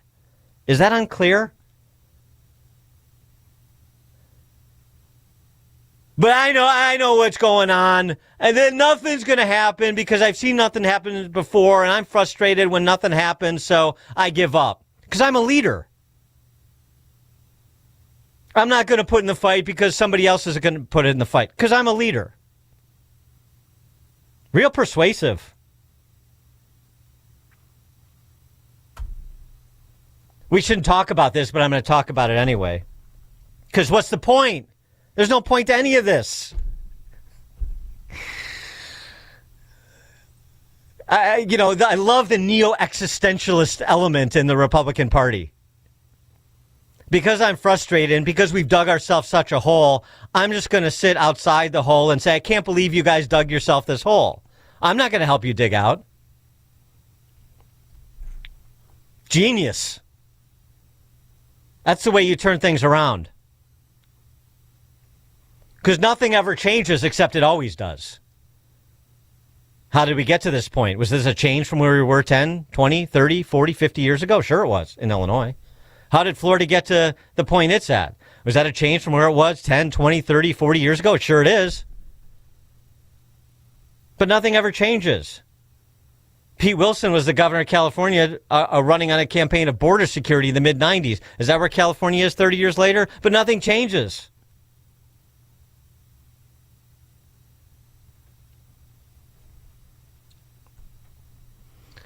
Some postscript on the Somali daycare business.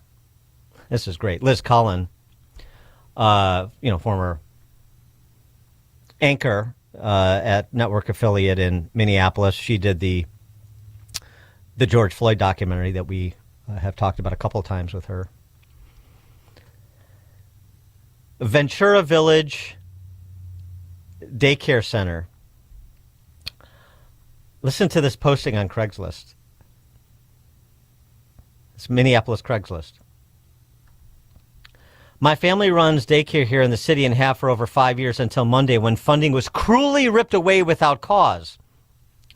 Due to this insane poor decision, clear in white supremacy, we had to close our doors immediately.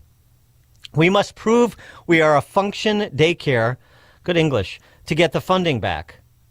Can you imagine having to prove you exist, that you function, that you're open, that you have staff and kids you're caring for in order to get funding? That's outrageous. Anyway, we must prove we are a function daycare to get the funding back. The issue is the entire client base has already found new daycare services, so we need to find new client base quickly. I mean, the English here is remarkable. And so they have a solution. They need your participation. To help hurry this state vetting process, we are looking to hire 20 child actors for 3 days while the state is present on site. $1,500 a day. So the way we prove that we are a functioning daycare center maybe is the word they were looking for, is by frauding the state so we can get money for our daycare center. To prove it's real, we're going to hire child actors. We're going to play act a functioning daycare center, and that should suffice. And they posted this on Craigslist. This is the criminal mastermind you're dealing with in Mogadishu, Minnesota. That's astounding. I love, if you think it can't get more absurd, just wait 5 minutes. And then this. The Somali ambassador to the UN, who is currently wearing the rotating title of UN Security Council president? I mean, I understand the UN is a body without a purpose. It should not be taken seriously. But still, the ambassador to Somali, the Somali ambassador to the UN, currently the UN Security Council president, ran a healthcare services company, a home healthcare services company in Cincinnati, Ohio. Managing director from 2014 to 2019, statutory agent in 2018, as he was already the Somalian UN ambassador. U.S. Health and Human Services slapped the company with an exclusion code, kicking it out of the federal health care programs after a Medicaid fraud conviction.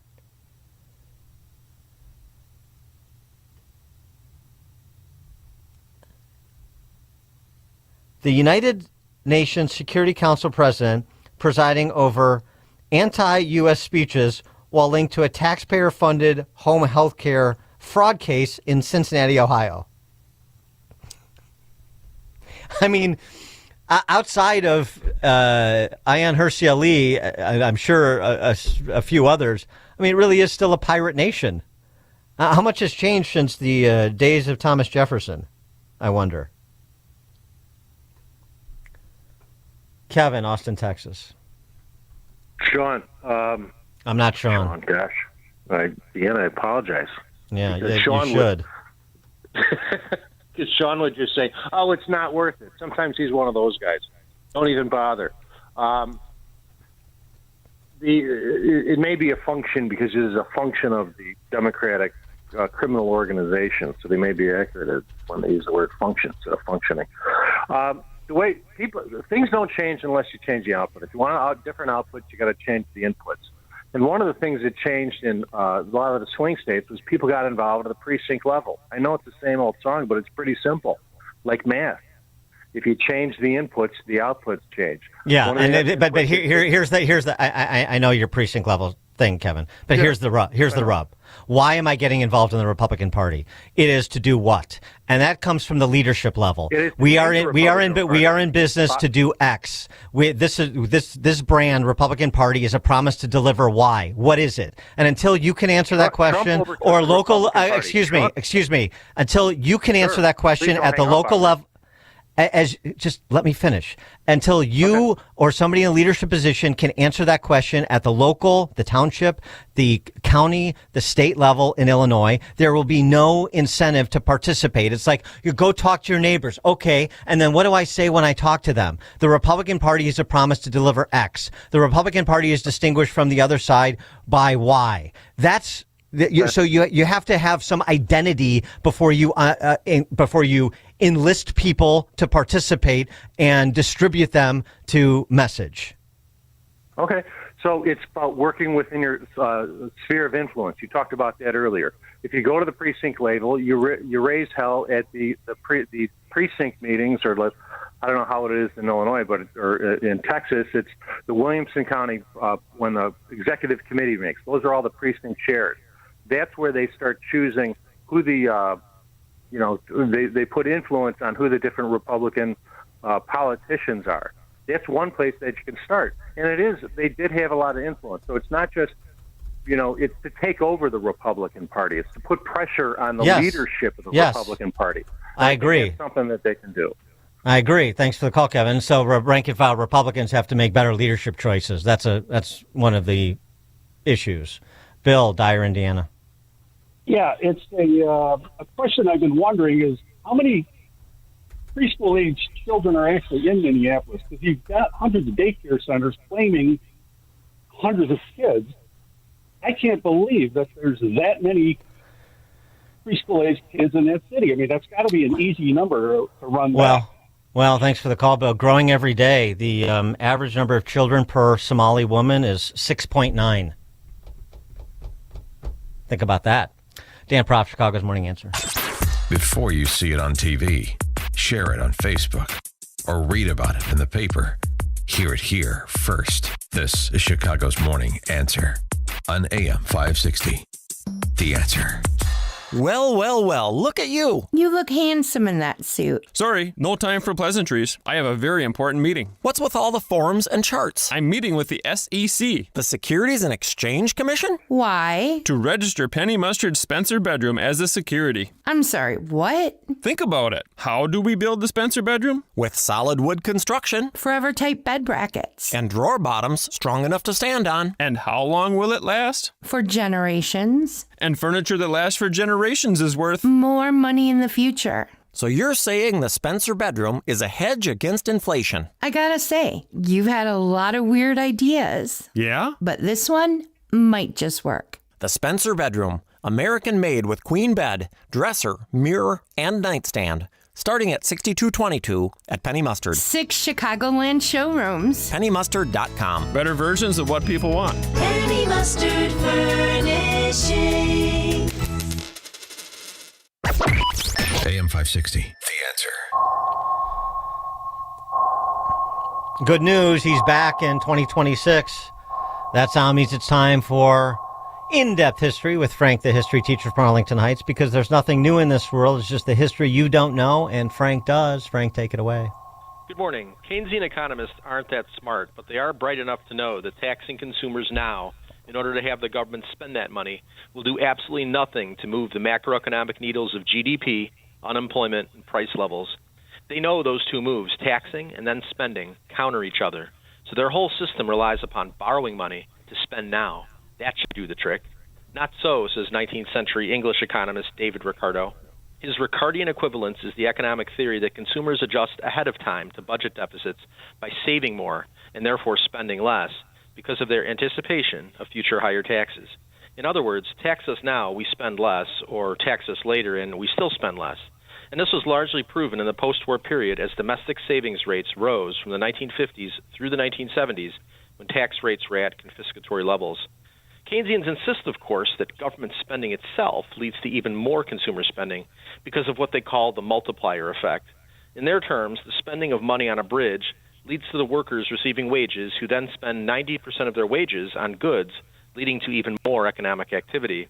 This is why a typical econ textbook graph shows 3 downward-sloping aggregate demand curves, all cascading to the right. So to them, the multiplier effect trumps Ricardian equivalence. But one must then remind them of the crowding out effect, in which businesses reduce at least as much investment, canceling out supply, which raises prices. Keynesianism, one big failure, it's obvious. But perhaps we shouldn't be so quick to correct the liberals, as fraud then becomes the means by which they move the aggregate demand curve to the right. Just give the money away to anyone. Maybe Paul Krugman should recognize this newest Keynesian farce and update his textbook by adding a 4th aggregate demand curve for fraud. No one in academia will dare question it. Very good, Frank. Yeah, we have to perhaps offer a friendly amendment to Biden's famous intonation back after the Great Recession of 08-09 when he said we had to keep spending to prevent from going bankrupt. We have to keep spending and frauding to keep from going bankrupt. Don't you think? That's it. That's what they're doing. That's what all this fraud is about. Just keep spending money, and it'll all be better. $38 trillion later, here we are. The whole economy is fake. Eventually, the chickens are going to come home to roost. They are. You do a very good Jeremiah Wright impersonation, too. I always say that. Thank you. Frank, the history teacher from Arlington Heights, great as always. Coming up at 7:07, former federal prosecutor Joseph Moreno joins us to talk about the legalities surrounding Venezuela, the Mark Kelly censure, and other matters of illegal orientation. It is now 7 o'clock on AM 560 WIND Chicago. She is cheering the capture of Nicolas Maduro. I'm Dave Anthony, Fox News. January 3rd will go down in history as the day justice defeated a tyranny. That's what Maria Corina Machado tells Fox's Hannity. She won the Nobel Peace Prize last year for her opposition to Maduro that got her jailed in Venezuela. And it's not only huge for the Venezuelan people and our future, I think it's a huge step for humanity, for freedom. Maduro's jailed in New York City, due back in court in March. That is arraignment for running a multi-billion-dollar narco-terrorism cocaine operation. The deposed president of Venezuela said in Spanish, quote, "I am innocent. I am not guilty. I am a decent man, and I am here kidnapped. His attorney, Barry Pollock, called the raid that nabbed his client an illegal abduction. But Attorney General Pam Bondi says it was not. Fox's Eric Shawn. Congressional leaders got a briefing last night in private from the Secretaries of War and State and others on the operation that captured Maduro.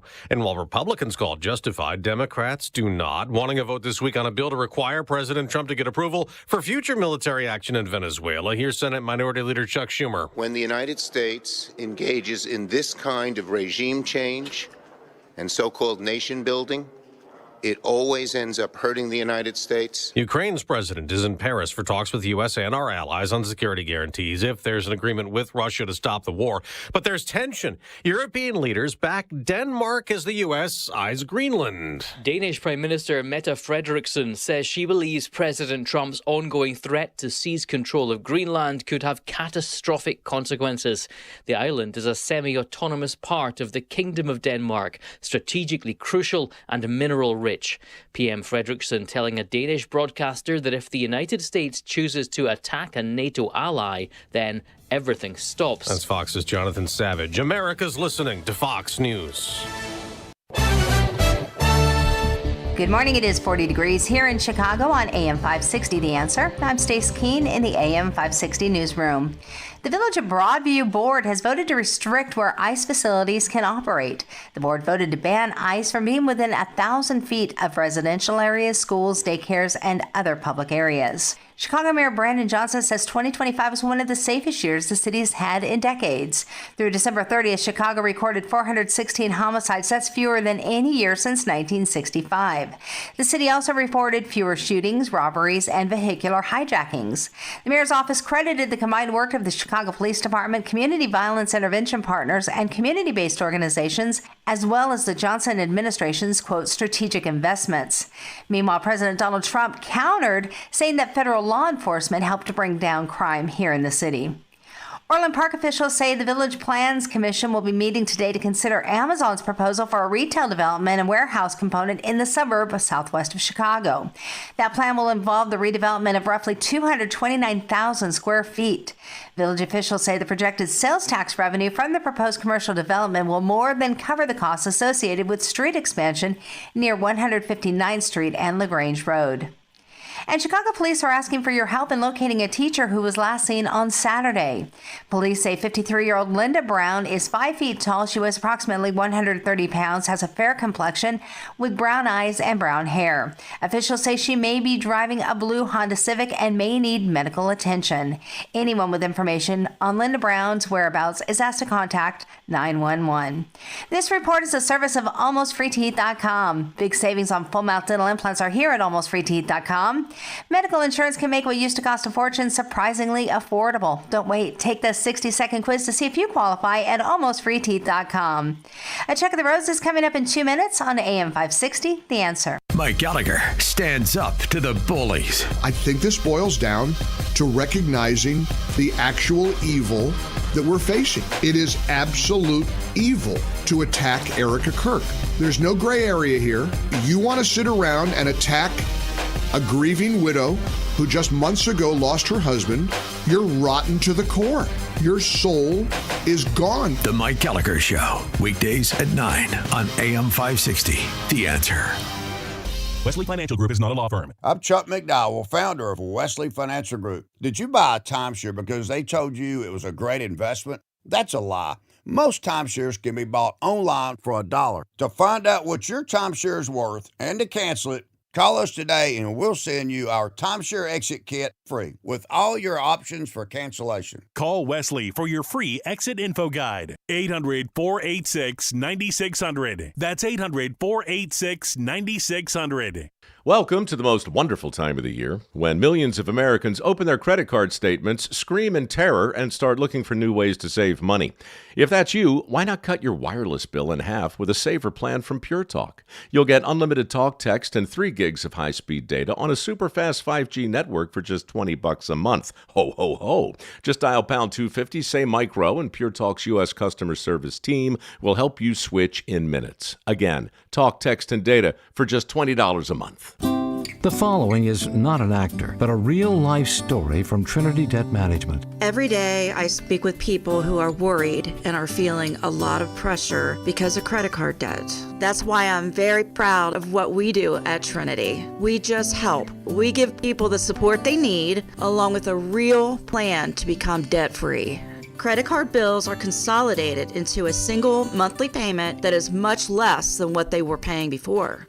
Most of our members end up saving thousands and even may improve their credit scores by as much as 200 points. I know from the bottom of my heart that I'm making a difference in the lives of the people we help.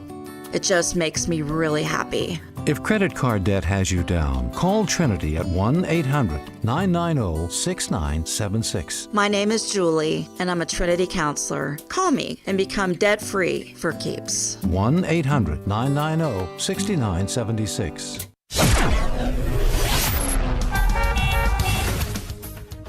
Taking a look at the roads from the Team Hochberg Traffic Center, I'm Sue Aller. Jam-packed on the Eisenhower inbound from the Jane Addams to the old post office is 37 minutes, but outbound is 52 with 2 crashes. The first one is at Des Plaines Avenue, and then you have another one after that at York Road. Also slammed on the Stevenson inbound just before Cass Avenue, there's another accident. It's 25 minutes from the Tri-State to Lakeshore, outbound is 18. The Dan Ryan from 95th to the Byrne Interchange, 20 minutes, outbound is 12. The Kennedy inbound from O'Hare to the Byrne Interchange, 23 minutes, outbound is 26. This report is a service of Goldilocks, offering Chicagoland's state-of-the-art smart security systems to protect your home or business. AM 560 listeners receive 3 months of monitoring free with new installs. Get peace of mind by calling Goldilocks at 708-889-5600. Again, that's 708-889-5600. Chicago's Morning Answer continues next, but now a check of your forecast from the National Weather Service. Today, expect some scattered light rain in the morning with mostly cloudy skies for the rest of the day. The temperature will reach a high of 42. Tonight, there might be some light rain early in the evening with low clouds expected later on. The temperature will drop to a low of 32. I'm meteorologist Jason Caterina on AM 560, The Answer. Get the latest weather, traffic, and news updates online at 560theanswer.com. Now, from the Signature Bank Studios, this is Chicago's Morning Answer with Dan Proft on AM 560, The Answer.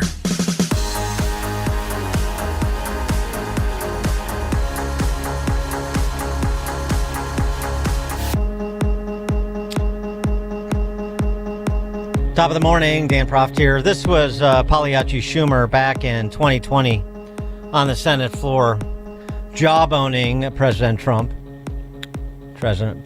1.0, for his failure to depose one Venezuelan dictator named Nicolas Maduro. He brags about all these things he wants to do or is doing, but his actions belie his words.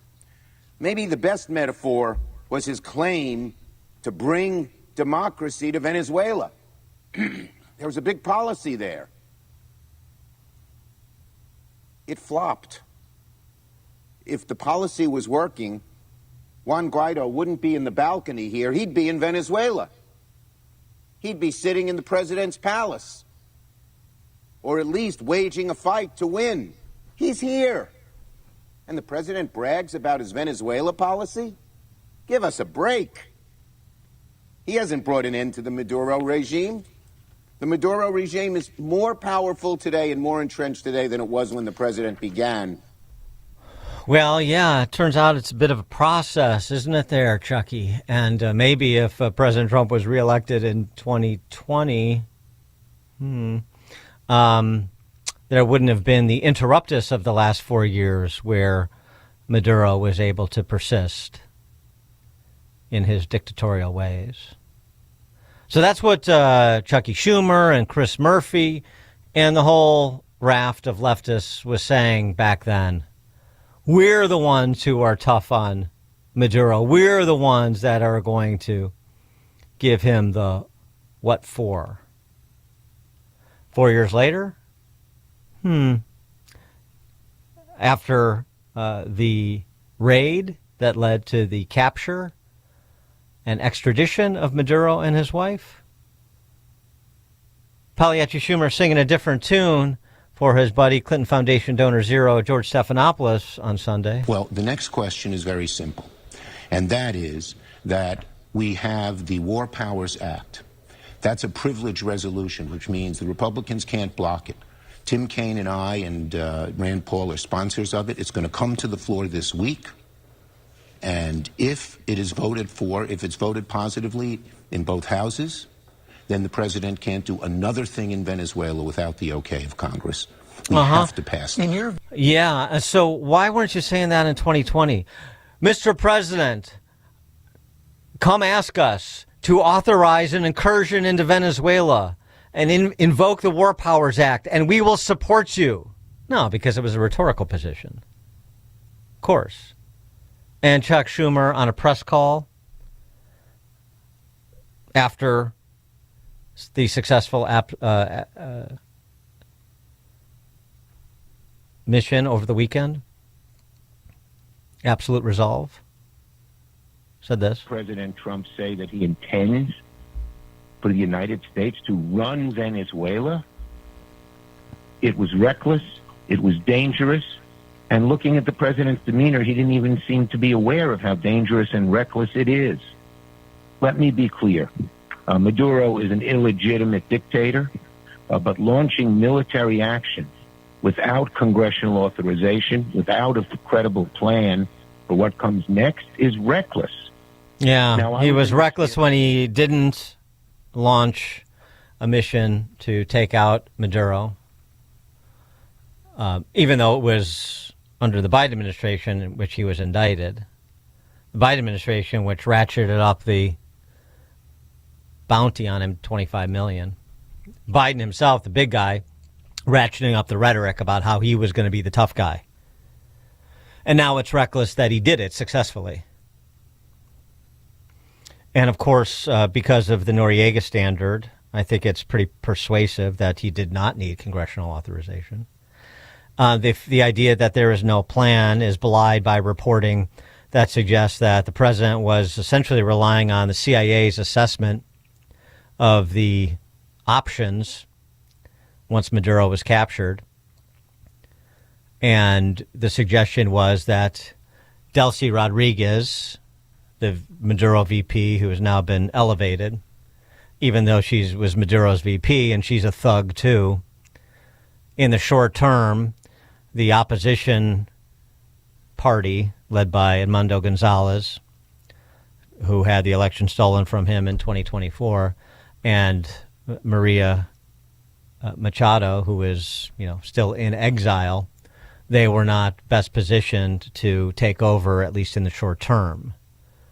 It sounds like actually there was quite a bit of planning and thought put behind this, even if you can ask legitimate questions about it, you can express concerns about it, but to call it reckless seems to be belied by the facts. For more on all of this, pleased to be joined by Joseph Moreno, former federal prosecutor with DOJ in the National Security Division, former staff member with the FBI's 9/11 Review Commission, and a U.S. Army combat veteran his own self. Joe Moreno, thanks for joining us again. Appreciate it. Good morning, Dan. Great to be with you. As you play those clips from Senator Schumer, first of all, I'm a native New Yorker and I'm embarrassed by the lack of consistency we hear from these politicians. But look, if you want hypocrisy, plenty of that to go around in Washington, D.C. No question. But let's talk legality. Do you have any issue with the arguments that were made, the precedent set by the Noriega capture and prosecution in Florida some 35 years ago, in addition to the court orders legitimizing the essentially oil embargo that Marco Rubio referred to as the means by which they're leveraging influence over the Delcy Rodriguez government at present? Any problem with the legal arguments being made by the Trump administration? Effectively, no. I mean, I'll give a slight nod to the other side that they raise issues that are perfectly legitimate to debate. And that's fine. Yeah. But as far as precedent that you cited, yes, it's Panama. And the parallels are almost exactly parallel, right? Almost exactly the same. You have an illegitimate dictator who has done wrong to the United States, who has been indicted in the United States for narcotics trafficking and financial crimes. The government goes in, we extract him in a fantastic military operation. Noriega makes all these arguments to the courts here in the United States about how he should get immunity and how this was unconstitutional use of the military and all that. And guess what? The courts were not impressed one bit. He goes to trial, he gets convicted, spends the rest of his life in jail. So I think now for Democrats to say this was ridiculous, unprecedented, illegal, come on, give me a break. And the fact that most of the media won't call them out on it and will let guys like Schumer say things completely contradicting what they said just 4 years ago, that kind of lets them do it. So, hold their feet to the fire, but we know most of the media is not going to do that. Yeah.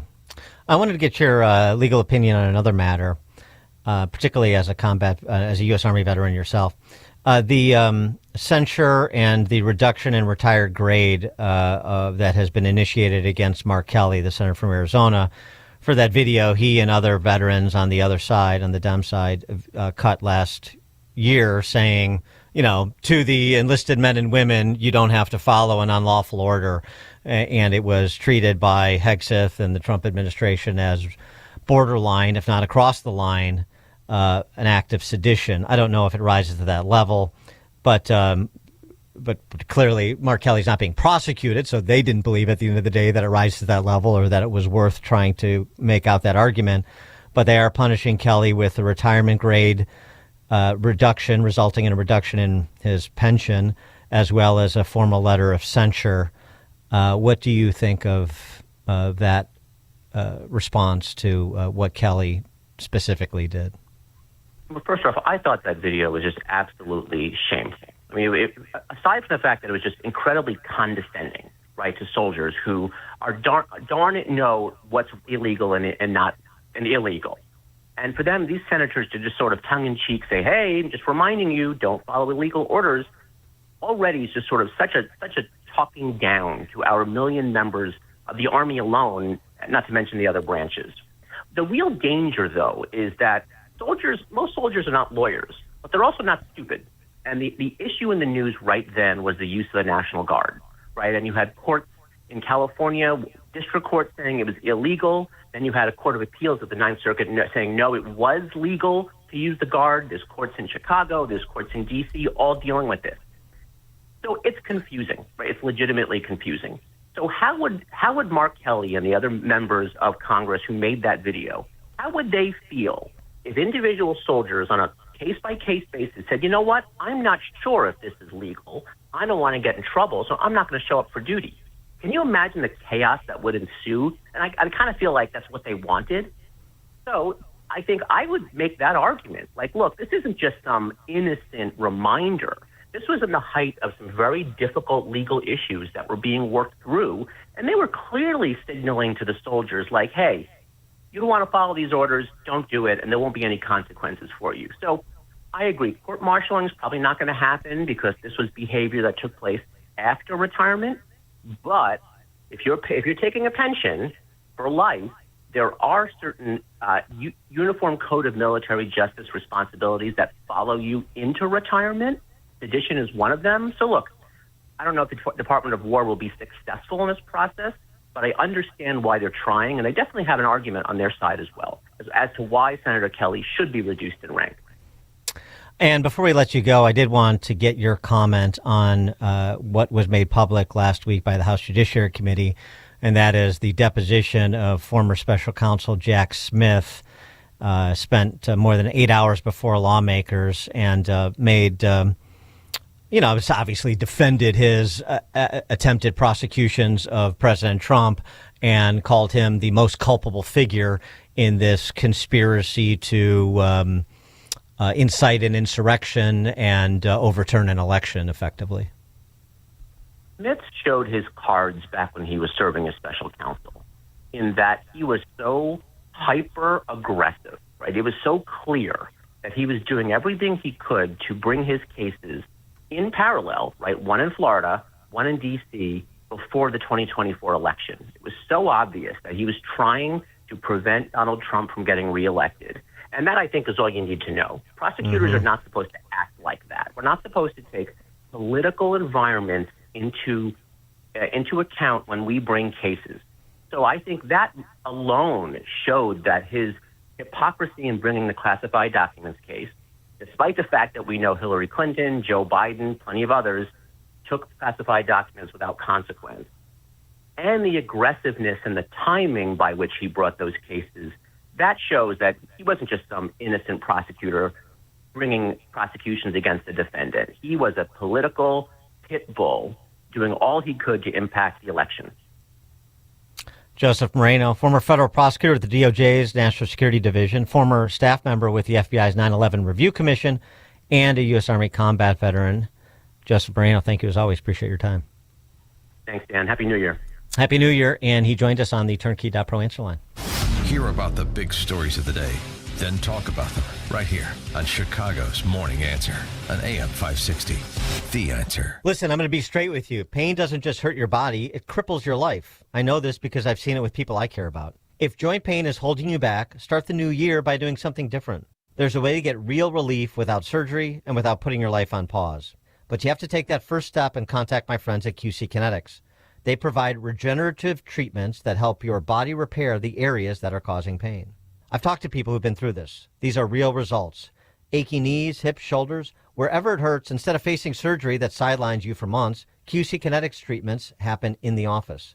Simple procedures that deliver big, life-changing results. January is supposed to be your clean slate month, so make it one. Stop managing the pain and start solving it. Call now to learn more and tell them Dan Proft, that's me, sent you when you do. The number, 312-827-6261. That's 312-827-6261. Call QC Kinetics to start the year right, 312-827-6261. Well, we want to thank all of the business benefactors in our Holiday Food for the Poor campaign, including, we added some business benefactors while I was off, ClearPath Tax Strategies, Myers Media, National Shrine of St. Francis Xavier Cabrini, Rosary College Prep in Aurora, JohnCastNews.com, Shepherd's Crook Golf Course, Arthur Mark Vogel, Mike and Donna Scout on behalf of Illinois Right to Life, Vito's Vault Dinner Theater Speakeasy, and so many more. But we're still a couple of business benefactors short to meeting our goal and completing our Food for the Poor holiday campaign. So if you're a business owner or you make the marketing decisions for a business, please consider joining those enlightened individuals and businesses I mentioned and so many others by becoming a business benefactor. Just make a tax-deductible gift of $2,500 to Food for the Poor. And we here at AM 560 will give you 41-minute commercials to air on this station Monday through Friday between 5 a.m. and 8 p.m., prime broadcast hours. Again, that's the best marketing deal in all of Chicago radio. And at the same time, you'll be providing life-saving food to more than 30 children in Latin America and the Caribbean. To become a business benefactor, you just call John Gallagher, he's our general manager, at 847-472-8950. That's right, speak directly to the boss here. John, his number is 847-472 to become 847-472-8950. Those last four numbers matter. 847-472-8950. John Gallagher to become a business benefactor, and we thank you in advance. Rick Borick talks about the emotions of stock market investing. At what point would you rethink your decision that you're invested in the stock market? And you'll notice that someone who answered that question 6 months ago saying, I'm not going to panic until it's down 30%, calls you up on the phone and says, it's down 8, what's going on? And I says, what happened to the 30% guy, right? Unleash Your Wealth, Saturday at 7 a.m. and 2 p.m. on AM 560, The Answer. This is a special alert to all Americans who own a vehicle with less than 200,000 miles with an auto warranty about to expire or with no warranty coverage at all. Due to a decline in the economy, CarShield is announcing a low-cost month-to-month vehicle protection plan that is now available to the public to save any driver out-of-pocket expenses on future auto repairs. Call now to find out how you can pay almost nothing for covered auto repairs. Yes, you heard that correctly. Pay almost nothing for covered auto repairs. An open phone line has been established for all drivers to call for a free quick quote. Call 800-330-8323 now. Drivers who are covered will not have to pay for covered repairs again. This protection plan is at an all-time low. Additionally, drivers who activate this vehicle protection today will also receive free roadside assistance, free towing, and car rental options at no additional cost. Call us for your free quick quote today. 800-330-8323. That's 800-330-8323. What do you have to lose? Call 800-330-8323. Again, 800-330-8323. Well, that was a surprise. The HVAC tech just said our furnace apparently has a cracked heat exchanger, and it'll cost thousands. Oh, you're kidding. He barely looked at it. Now he's pushing a huge repair? What should we do? I don't really trust them. We need a second opinion. My brother Mark recommended Air Right Heating and Cooling. I looked them up and they seem legit. Great Google reviews. I'm sure they'd give us an honest assessment. He liked that they checked their carbon monoxide readings so he knows the air they're breathing is safe. And I guess it also gave a sense of how much life was left in their furnace. I'd love that peace of mind. Plus, why spend a fortune on something we might not even need? Get a second opinion from Air Right Heating and Cooling. Tell them AM 560 sent you and get $56 off any service. Visit Air Right Heating and Cooling right now at AIR-RITE.com. Again, that's AIR-RITE.com. Air Right Heating and Cooling. Doing it right since 1959. Twitchy.com brings you the latest in social news, highlighting and reacting to important conversations from America's most prominent journalists, politicians, and celebrities. Twitchy's kinetic group of editors deliver fast and amusing content around the clock to tell you who said what in global and political news, sports, entertainment, and media. If it's news, they're on it. If it should be news, they're ahead of it. Stay connected to the newswire of the 21st century with Twitchy.com. Twitchy.com. We couldn't decide if we needed in-home care for Dad. Right. Just some help here and there with bathing, organizing his meds, a walk through the neighborhood. Oh, exactly. But everywhere we looked wanted us to commit to 10 hours a week. It was more care than he needed, and it didn't make sense to spend extra for it. Then we found Senior Helpers of Naperville Southwest. Only 4 minimum hours. We were shocked. Now a caregiver stops by once or twice a week to help with the small things that make a big difference. And Mom loves the visits. It's not just help. It's companionship. At Senior Helpers of Naperville Southwest, we understand that not every family needs round-the-clock care. We serve DuPage, Cook, Kane, Kendall, and Will counties. We conduct free in-home assessments and we guarantee compatibility. Call Senior Helpers of Naperville Southwest today at 331-281-0728. Again, that's 331-281-0728. And tell them AM 560 sent you. Senior Helpers of Naperville Southwest. Senior care. Only better. You need a construction company, but who? Call Crosscom. A construction company you can trust that shares your Christian and conservative values. For decades, Crosscom has been doing work in Chicagoland, Northwest Indiana, and Wisconsin. Roofs, siding, windows, doors, gutters, basically everything for your home or business, even solar. Quality work and professional services that make you feel great about your decision to work with Crosscom. Call Crosscom. 630-871-5500. Give them a chance to earn your business. If your repairs are due to storm, fire, or flood damage, you need to call Crosscom. They're licensed public adjusters. They work for you, not the insurance company. Crosscom will work to get you the money you deserve, the maximum payout. They know the insurance companies and how to deal with them. They win for you. Call Crosscom. Crosscom Construction and Public Adjusters. This is Dan Lights with Crosscom. You can trust us with your home or business for high-quality work and fair prices. It's the only way we do business. 630-871-5500. CrosscomPublicAdjusters.com. When someone you love is living with memory loss, finding the right care isn't just important, it's everything.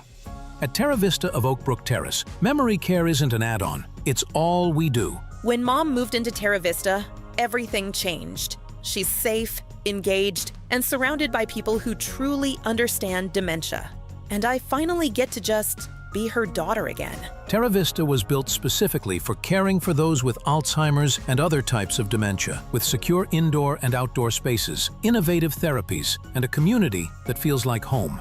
Residents stay active, connected, and respected every single day. And the best part? Mom can live with dignity, and I have peace of mind. If memory care is in your future, choose the community designed for it. Choose Terra Vista of Oak Brook Terrace. Schedule a tour today at terravista.org. Again, that's terravista.org, and tell them AM 560 sent you. Terra Vista, where memory care lives. I'm Ed Evans, CEO of Consumer Cellular. Maybe you haven't heard about us. We're not one of the big guys. Truth is, we don't want to be. If you're over 50, Big Wireless has you paying for more data than you might need. Why? They might want you to cover the costs of younger people who do use all that data. If you're not using the data, you're probably being used. We've heard time and time again that some big wireless customers get stuck paying hundreds and even thousands more for years and years because they think it's hard to switch. Not with us. It takes just about 20 minutes and you can change your plan anytime without extra charges. We use the same towers as the big guys, so you'll get the same fast nationwide coverage without the big wireless bill. Our plans start at just $20 a month. And for a limited time, switch and get your second month free. Call 1-888-FREEDOM, visit consumercellular.com or a store near you and get your second month free today. Plans include $5 credit for auto pay and e-billing. See site for additional details. AM 560, The Answer.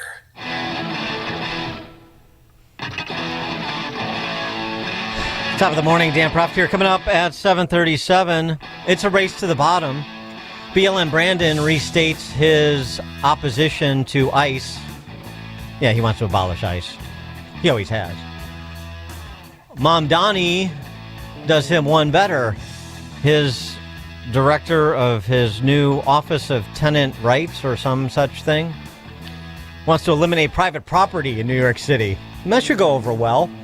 We'll start there. All things Illinois policy related with Mark Lennon, founder of WirePoints, wirepoints.org, 737.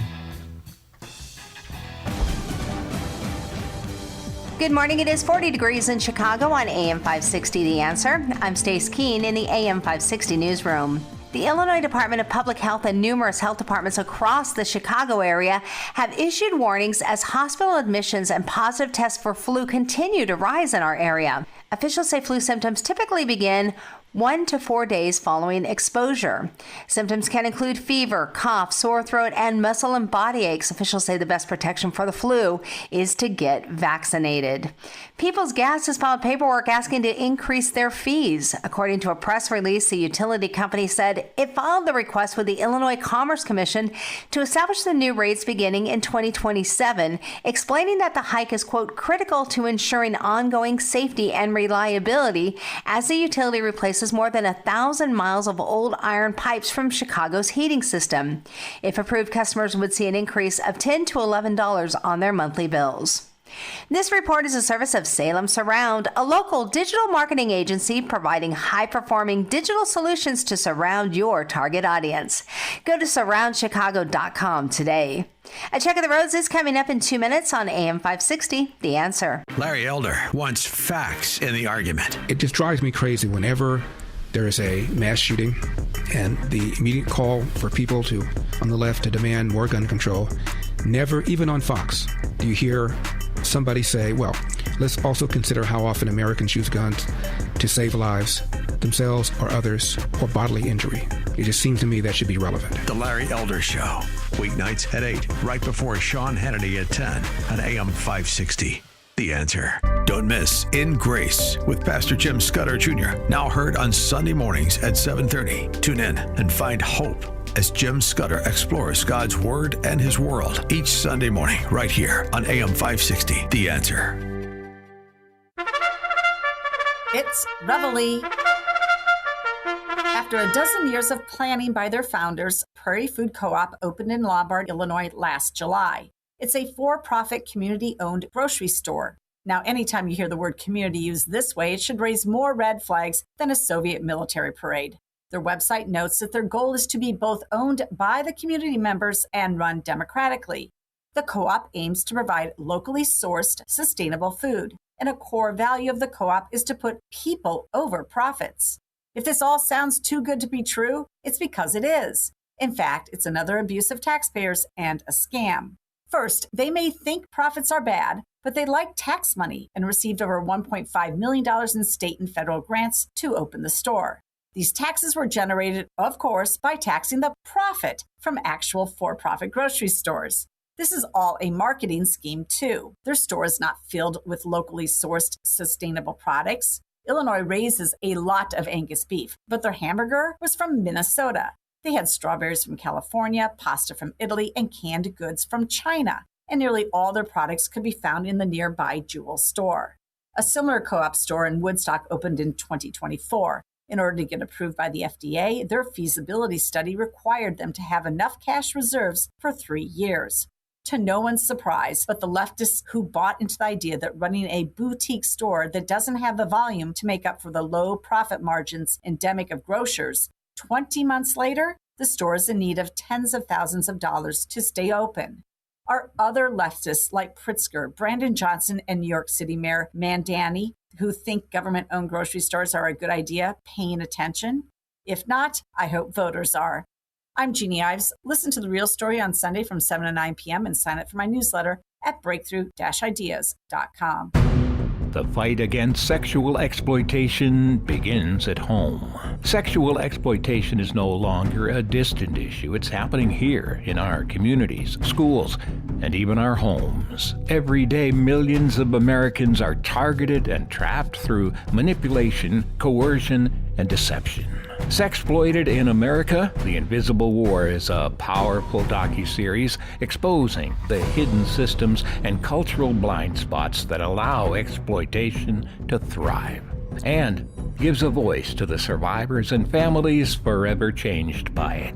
Raw, unfiltered, deeply human, these stories reveal both the devastating realities of exploitation and the extraordinary courage of those who refuse to be silenced.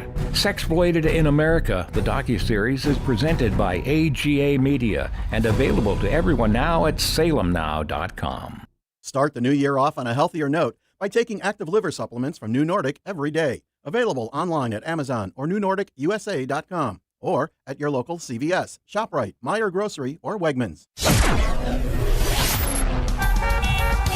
Taking a look at the roads from the Team Hochberg Traffic Center, I'm Sue Aller. Getting better on the Eden. All the accidents have been cleared. Inbound from the Jane Addams to the old post office, 43 minutes. Outbound is 39. Still working on a collision on the Stevenson inbound at Cass Avenue, so it's 28 minutes from the Tri-State to Lakeshore. Outbound is 18. The Dan Ryan from 95th to the Byrne Interchange, 23 minutes. Outbound is 12. Outbound, the center lane is blocked with a stall at Cermak Road. On the Bishop Ford, outbound, the exit ramp to 130th Street, that's blocked with a collision, and you have an accident on the 57 inbound at 103rd Street. 30 minutes inbound on the Kennedy from O'Hare to the Byrne Interchange, outbound is 34. This report is sponsored by Allstate. Wish you could save on home insurance? With Allstate, you could easily save and get quality protection. Yep, it's a win-win. So what are you waiting for? Check Allstate first for a quote today. You're in good hands with Allstate. Chicago's Morning Answer continues next, but now a check of your forecast from the National Weather Service. Today, expect some scattered light rain in the morning with mostly cloudy skies for the rest of the day.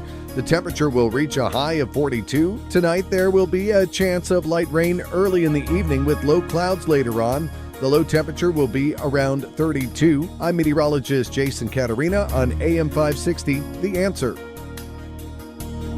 Get the latest weather, traffic, and news updates online at 560theanswer.com. Now, from the Signature Bank Studios. Insert Democrat socialist here. Runs the Democratic House floor for 30 plus years running. He's promising this and he's stealing that. Where can you get that kind of money? He's using your house like his own piggy bank. You ought to know by now. You can pay off your house here in Illinois. You can never keep up with the taxes. Oh, how it's always been the plan to have a taxpayer pay, no doubt. Not a matter of if anymore, but when you're moving out. I said, when you're moving out. Top of the morning, Dan Proft. That theme music means it's time for our weekly conversation with the WirePoints.org boys, all things Illinois policy related. And we've got this friendly New York-Chicago competition going on between the two neo-Marxist mayors. Obviously, Zohran Mamdani upped the ante with his paean to the warmth of collectivism in his inaugural speech last week. And he's done it again. Not so much him directly, but his personnel choices. And no, I'm not talking about that fullback that he made the fire chief there in New York City, who should probably be blocking for Jackson Dart on Sundays. I'm talking about his newly minted Office of Tenant Rights gal. C. Weaver is her name. And C. Weaver has a perspective on private property, which is somewhat relevant since she's the choice to head the Office to Protect Tenants.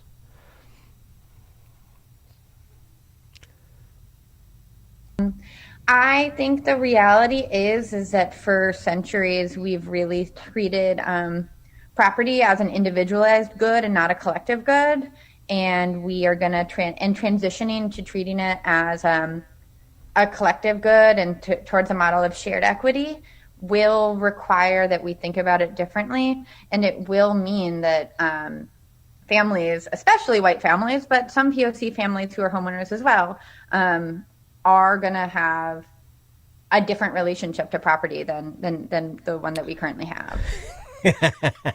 It's going to be a different relationship to their property. We're breaking you up with your property. That's your new relationship. You're being separated from your property.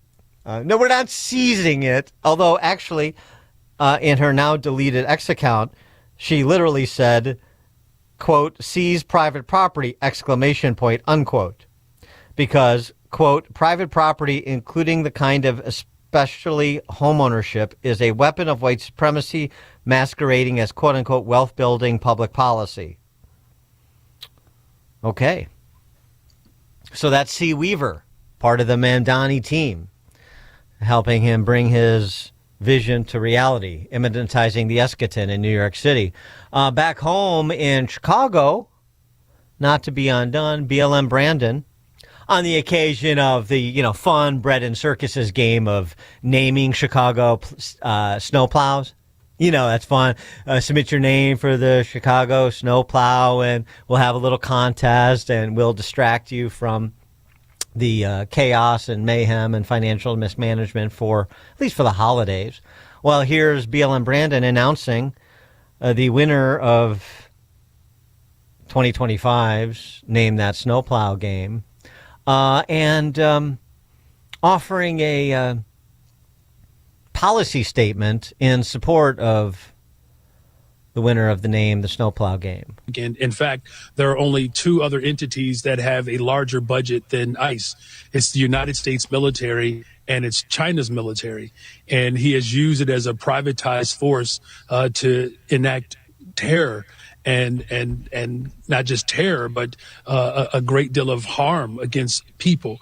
And so over the course of several years in this city, we have stood firm on our values, and it just happened to coincide with the time in which we name all of our fleet utilities. And of course, we have to take a stronger look at how this administration has used ICE and how it has caused tremendous harm. So that's why that particular name of this truck being named Abolish ICE has my full and complete endorsement. You see what they did there? It's a double entendre, abolish ICE, abolish ICE. He wants to abolish ICE, the agency, and, and make sure that ICE, the physical manifestation of water, is dealt with by city workers. It's a close call. I think this might tip the scales in Mamdani's direction, however, because I haven't heard a pronouncement from BLM Brandon on this. You got to get up pretty early in the morning to outdo Mamdani when it comes to freebies, quote unquote. World Cup is right around the corner. Tickets are expensive. They shouldn't be. What we are seeing, I had a New Yorker the other day come up to me and ask me if there was any way I could help him get World Cup tickets, because he was saying that the cost that he saw for a game was $600, right? This is increasingly out of reach. We have made what used to be a working class game into a luxury experience. And there are too many for whom it doesn't matter where the World Cup is being played in the world. They know where they're going to watch it. It's TV. And we want to ensure that there are more experiences available to each and every New Yorker. Exactly. Free bus rides, free rent, free World Cup tickets. Although the free bus rides hasn't materialized. In point of fact, I saw that, I think it was mentioned yesterday by Berenson, that bus fares actually increased. What's going on? Give him time. Give him time. Mark Lennon is the founder, wirepoints.org, all things Illinois policy related. Mark, thanks for joining us. Appreciate it. Thank you, Dan. Well, I hope a few Bears season ticket holders are listening. They might discover that the warmth of collectivism means that they really don't have any property rights in their tickets or something. Well, yeah. It sounds like the warmth of collectivism is going to leave some homeowners in the cold, literally. Yeah, I'm really hoping that we get a educational experience coming up this year on what this kind of socialism really means. I think part of the reason that they've gotten away with it is that some people associate it with Scandinavian sort of, high taxes, high benefits. Those aren't really socialist nations. But these socialists are the hardcores.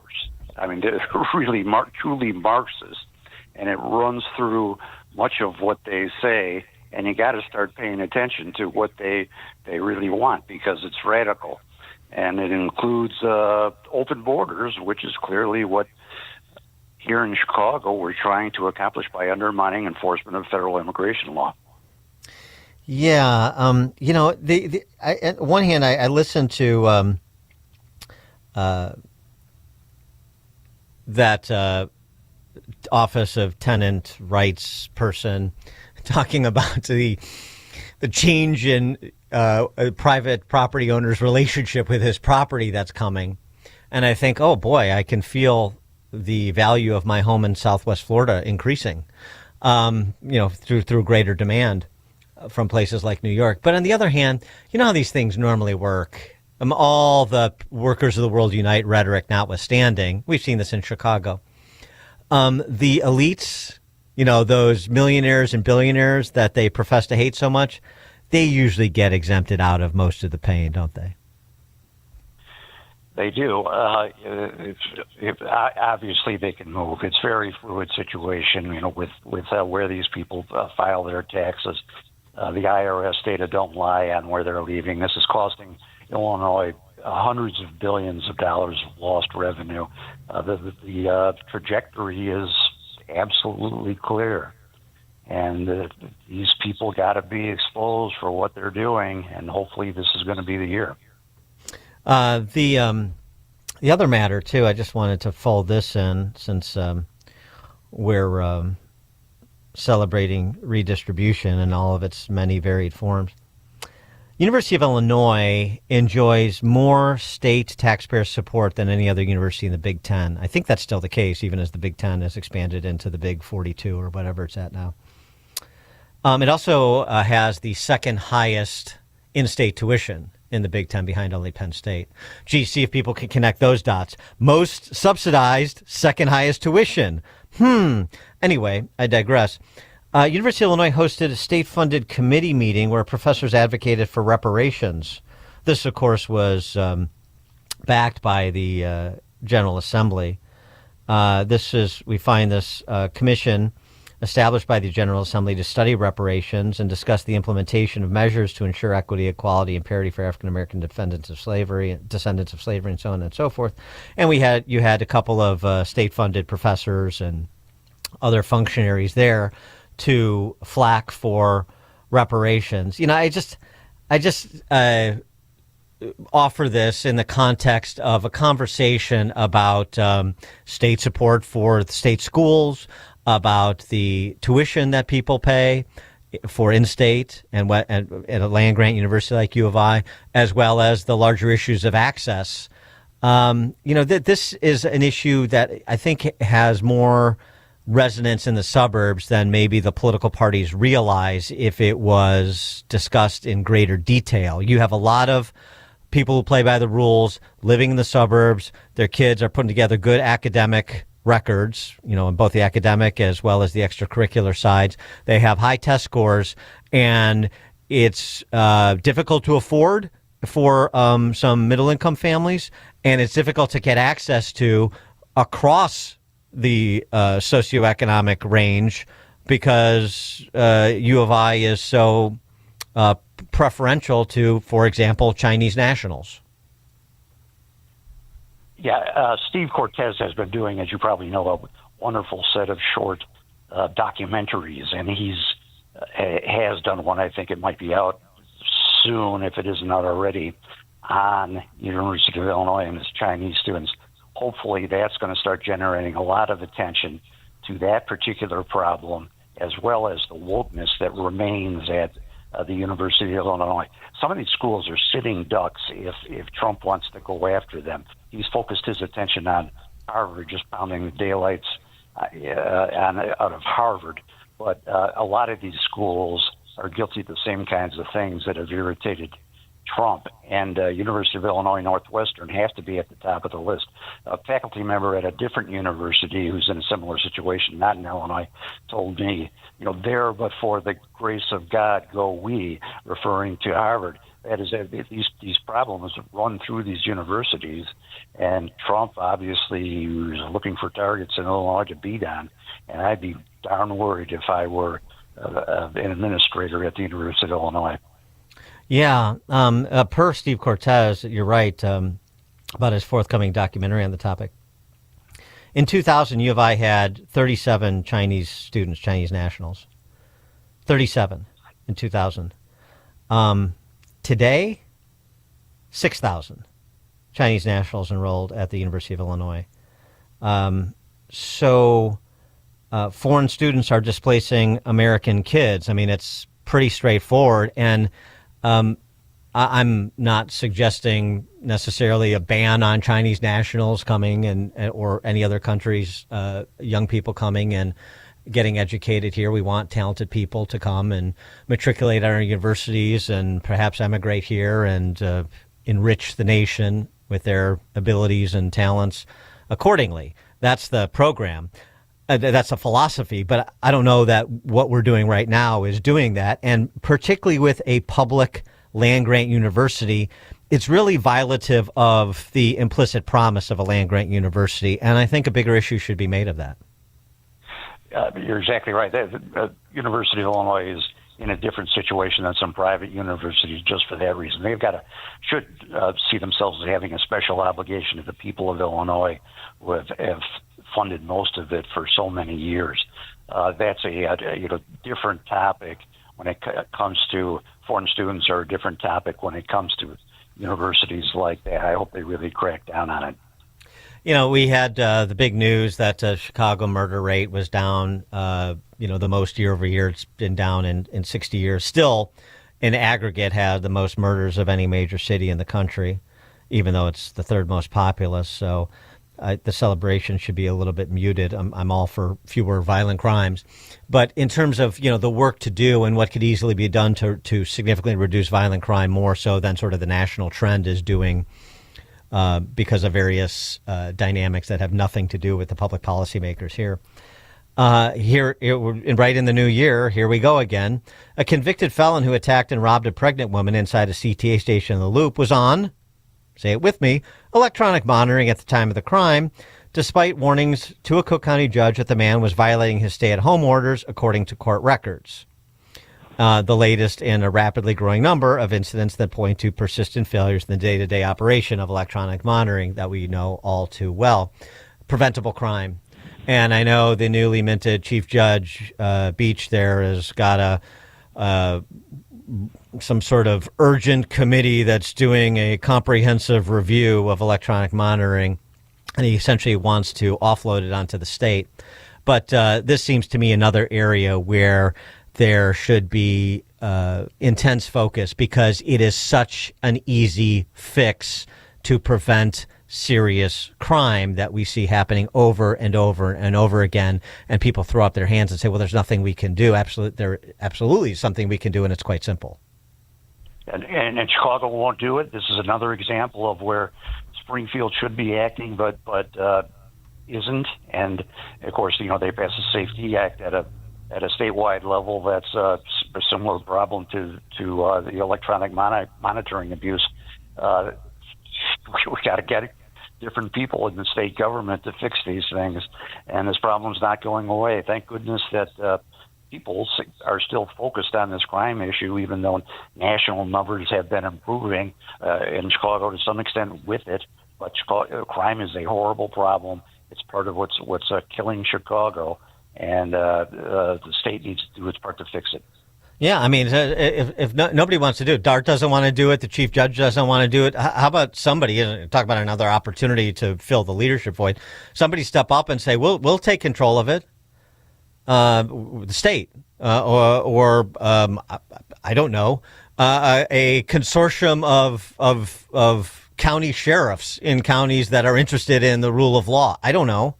But, I mean, this sort of everybody's an innocent bystander is just intolerable. And again, I think there's a policy opportunity here. Mark Glennon is the founder of WirePoints, wirepoints.org, all things Illinois policy related. You can also read his musings at his Substack.com at Mark Glennon. Mark, thank you as always. Appreciate it. Happy New Year, Dan. Thank you. Happy New Year. Mark joined us on the Turnkey.Pro answer line. It's news, opinion, insight. This is Chicago's Morning Answer on AM 560. The Answer. If you or someone you love are getting high quotes for dental implants, visit almostfreeteeth.com today. With a medical PPO insurance plan, it's possible to save 90% off on average to be able to smile again. Check if you qualify now at almostfreeteeth.com. Chicagoland certified financial planning professional Tim Stearns discusses taxes in retirement. Most people are paying more in taxes and keeping less of their money to live and do what they enjoy. That's why we've put out the Retirement Tax Bill Calculator online. You can see with your own eyes just how much you might be overpaying. It's a valuable tool, $500 value, but we made it free for you to view and run your own numbers at MVPCFP.com. That's MVPCFP.com. To run your retirement tax bill calculator, go to MVPCFP.com. Investment advisory services offered through Cornerstone Securities, LLC. Welcome to another edition of Tuesdays with Tim. My friend Tim Stearns, a certified financial planner with TJ Stearns Financial Planning in Arlington Heights. Tim, how are you? Welcome back. Doing well. Thanks for having me. So, Tim, let's check in on how you've been helping clients achieve financial security and peace of mind. Perhaps you have a story or two, a success story or two, an example of how you've helped clients recently. I remember I had a neighbor who, believe it or not, was a longtime listener to your show. And he had come up to me in the yard and said he wanted to stop and smell the roses and kind of get out of his job. He was done taking the train downtown to Chicago every day and basically working 60 hours a week for a company that didn't really care about him or his family. So we started running numbers, and lo and behold, he was able to retire 5 years earlier. He's now 12 years retired. He's a grandpa. He's loving life. He, too, needed a protect and grow blueprint, and he had to make sure he wasn't leaving anything to chance for their future. Thank you, Tim. If you're in your 50s or 60s, I want you to speak with my friend Tim Stearns, TJ Stearns Financial Planning. Tim will help you structure and optimize your savings to prepare for 20 to 30 years of enjoyable retirement. Call Tim today to schedule your free consultation and get your free Protect and Grow blueprint. Call 1-800-640-2256. Again, that number, 800-640-2256. Tell them I sent you when you call Tim at 800-640-2256. At AlmostFreeTeeth.com, they're dedicated to making smiles great again. If you have medical PPO insurance, find out how you could save 90% off on average to get a beautiful dental implant-supported smile. Check if you qualify right now at AlmostFreeTeeth.com. AM 560, The Answer.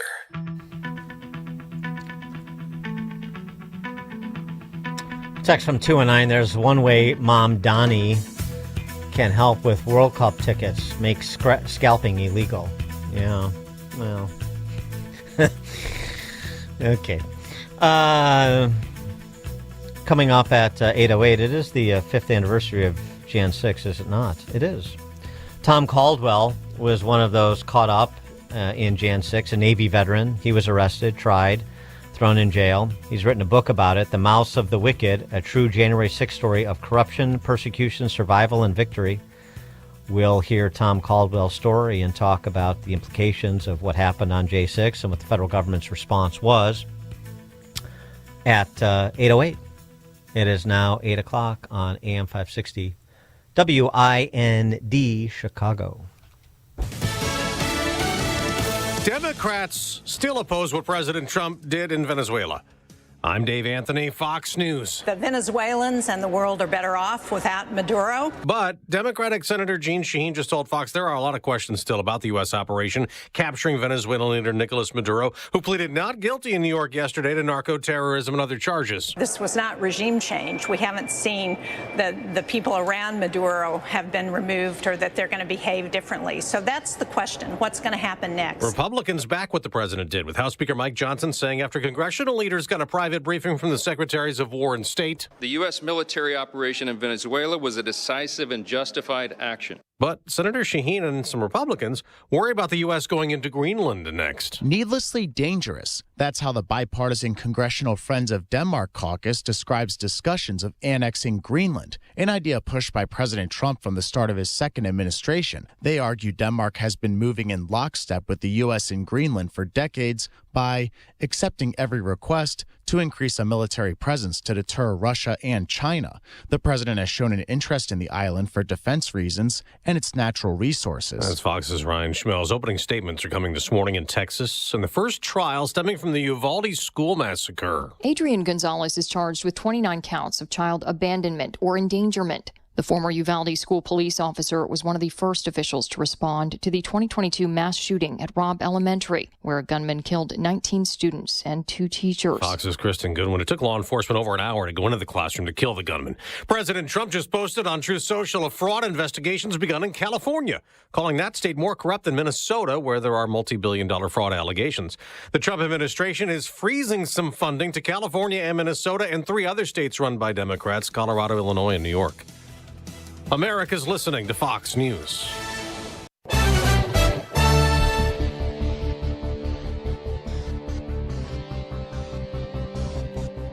Good morning. It is 40 degrees here in Chicago on AM 560 The Answer. I'm Stace Keene in the AM 560 newsroom. The Illinois 1st District Appellate Court has ruled that the Chicago Transit Authority must pay nearly $3 million to a woman who was struck by a bus, even though jurors were blocked at trial from learning that the woman had been sentenced to 58 years in prison for murdering and dismembering her landlord. The 3-justice panel refused the CTA's bid to undo the verdict in favor of Sandra Kolaulu, named in court documents as Sandra White. Kolaulu had filed suit against the CTA and a bus driver in 2019, about a year after she was allegedly struck by the CTA bus and injured on Chicago's north side. Chicago police are asking for your help in locating a teacher who was last seen on Saturday.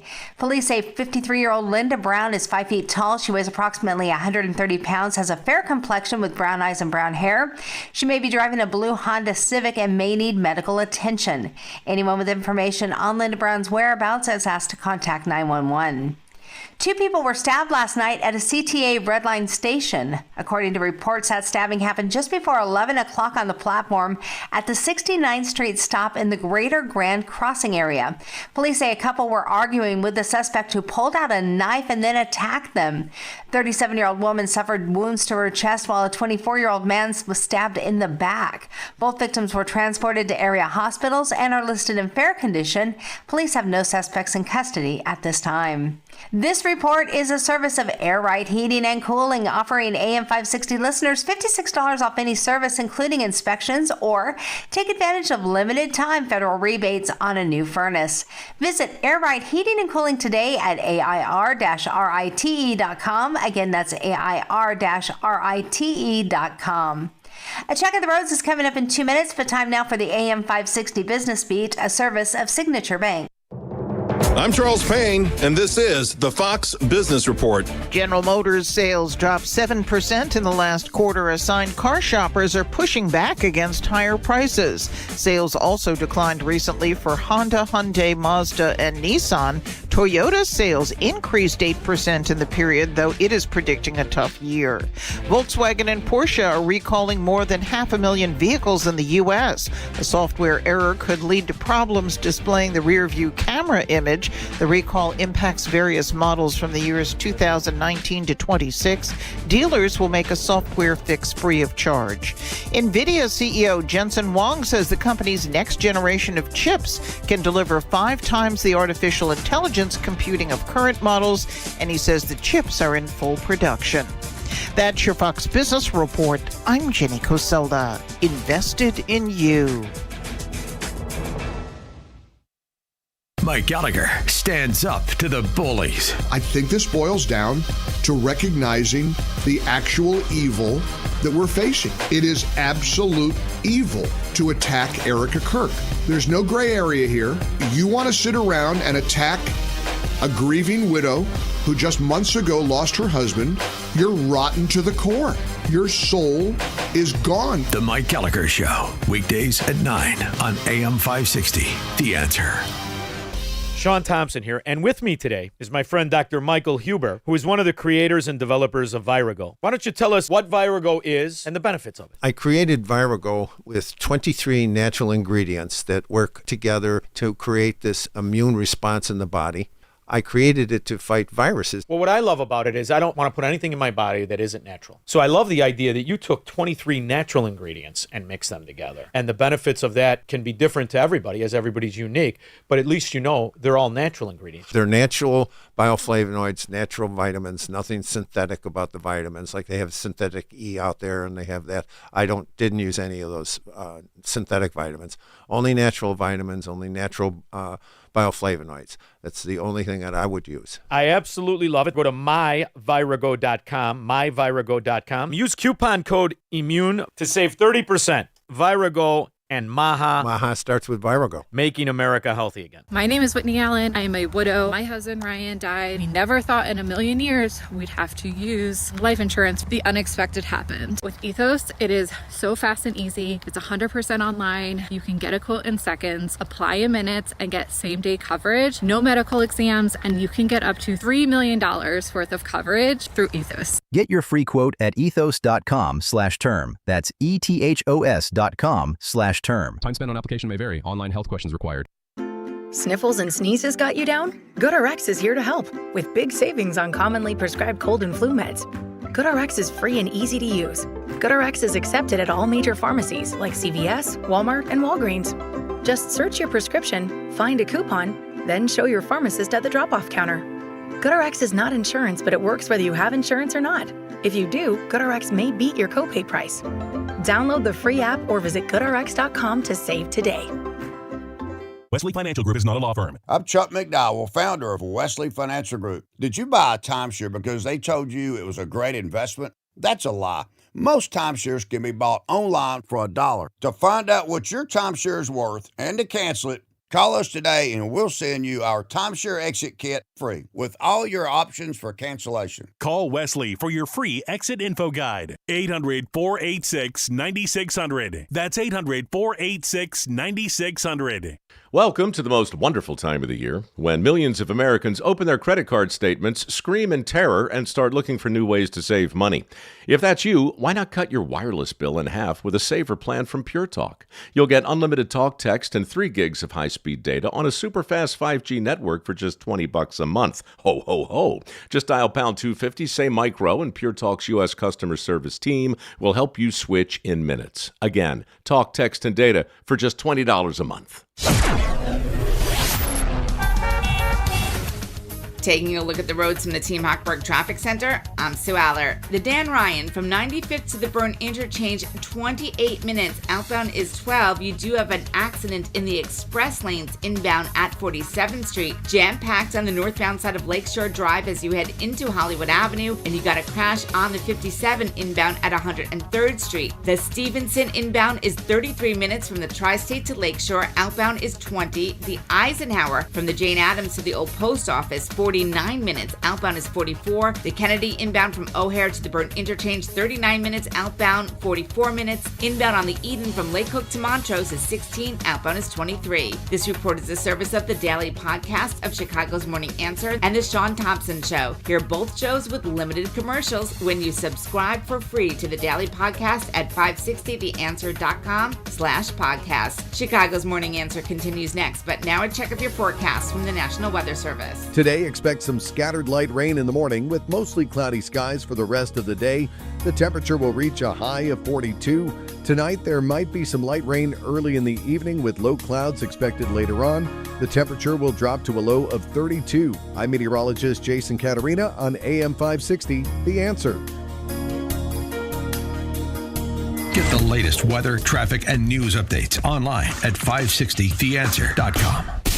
Now, from the Signature Bank Studios. This is Chicago's Morning Answer with Dan Proft on AM 560. The Answer.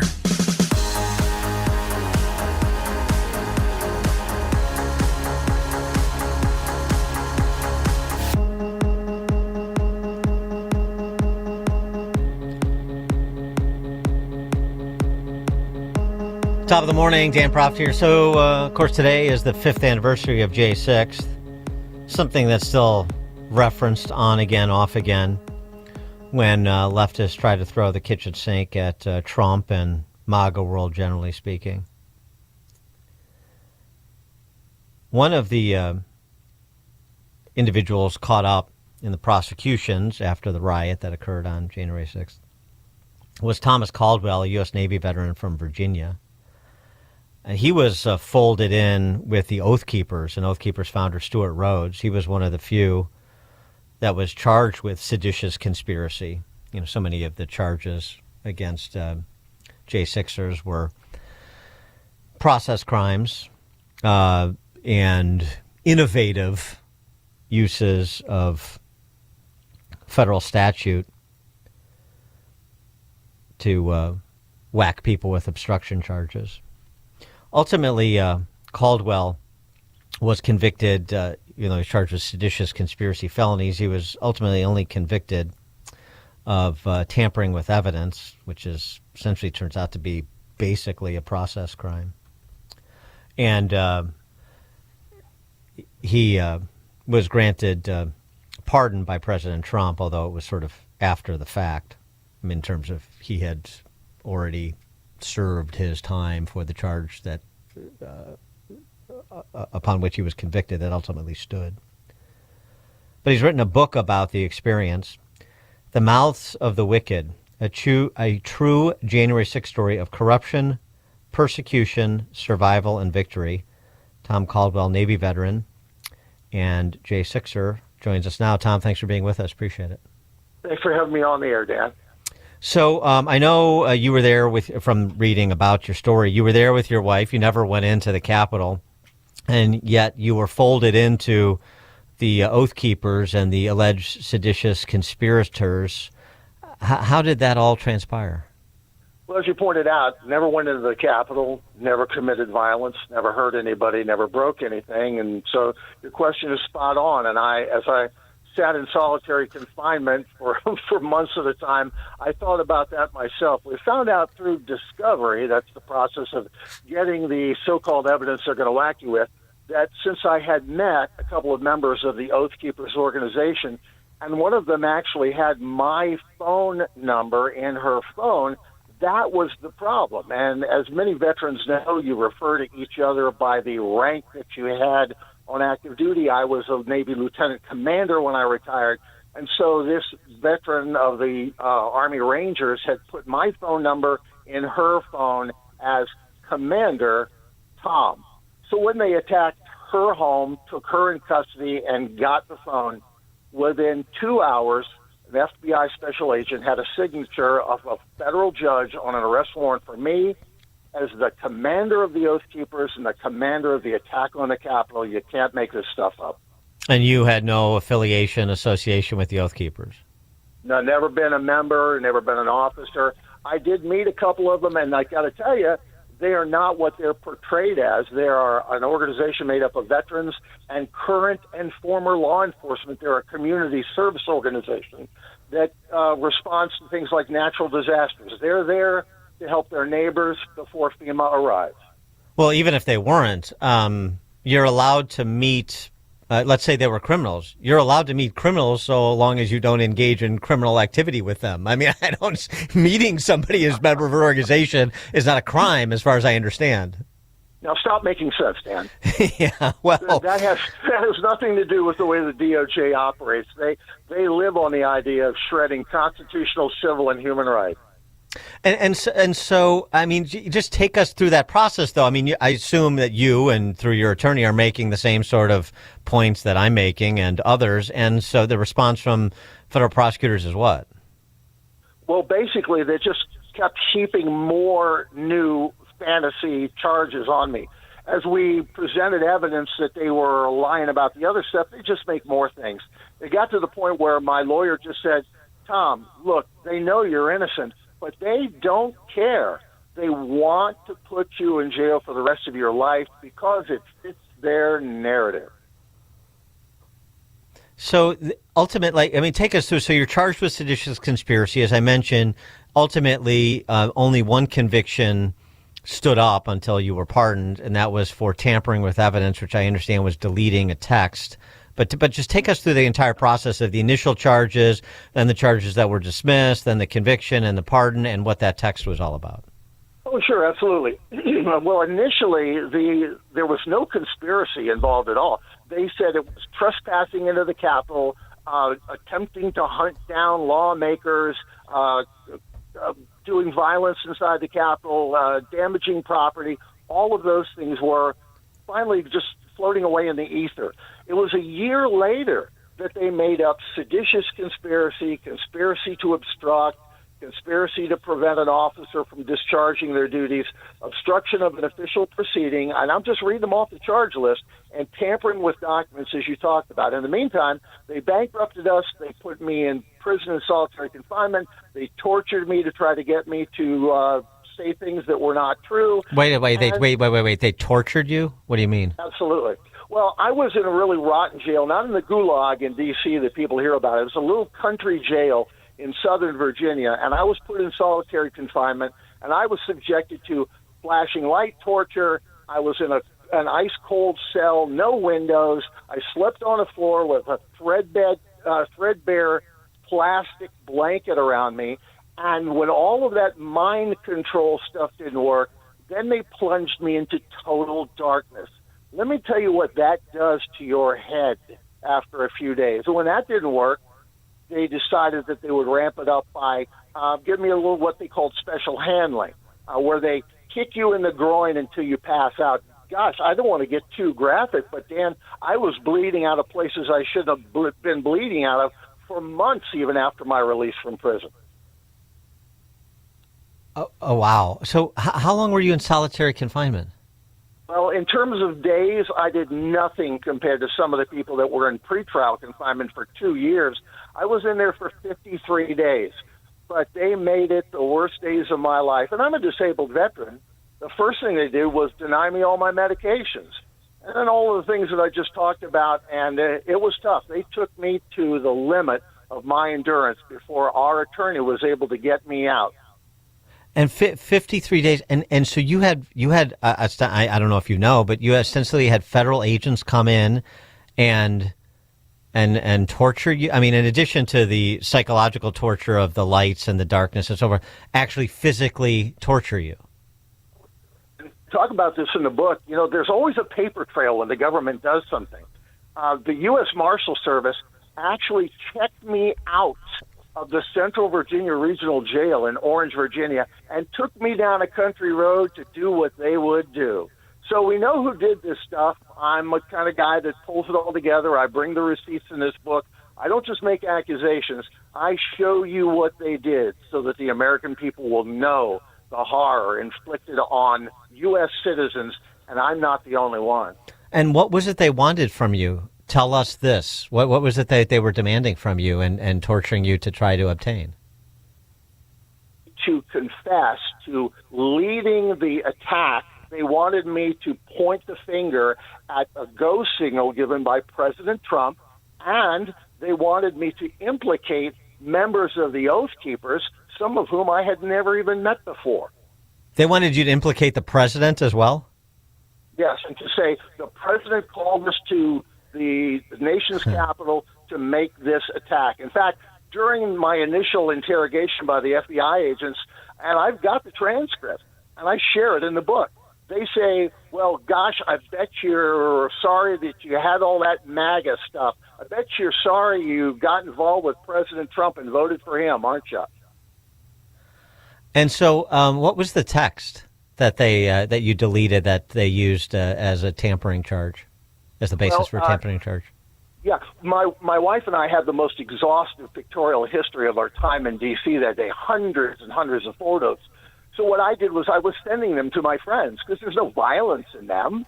And so they said, well, we can't really find any pictures of you doing anything bad, so you must have deleted them. So there's no evidence, but that's because you deleted the evidence, and that is the charge that stood.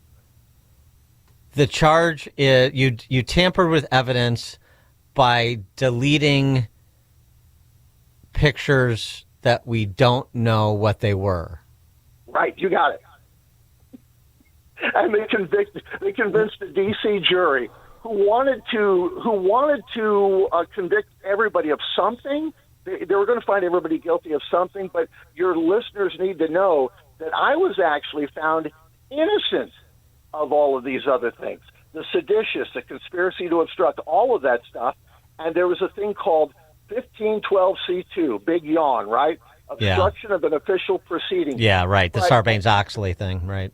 That's right. And that thing was about the Enron scandal. It was about shredding financial documents.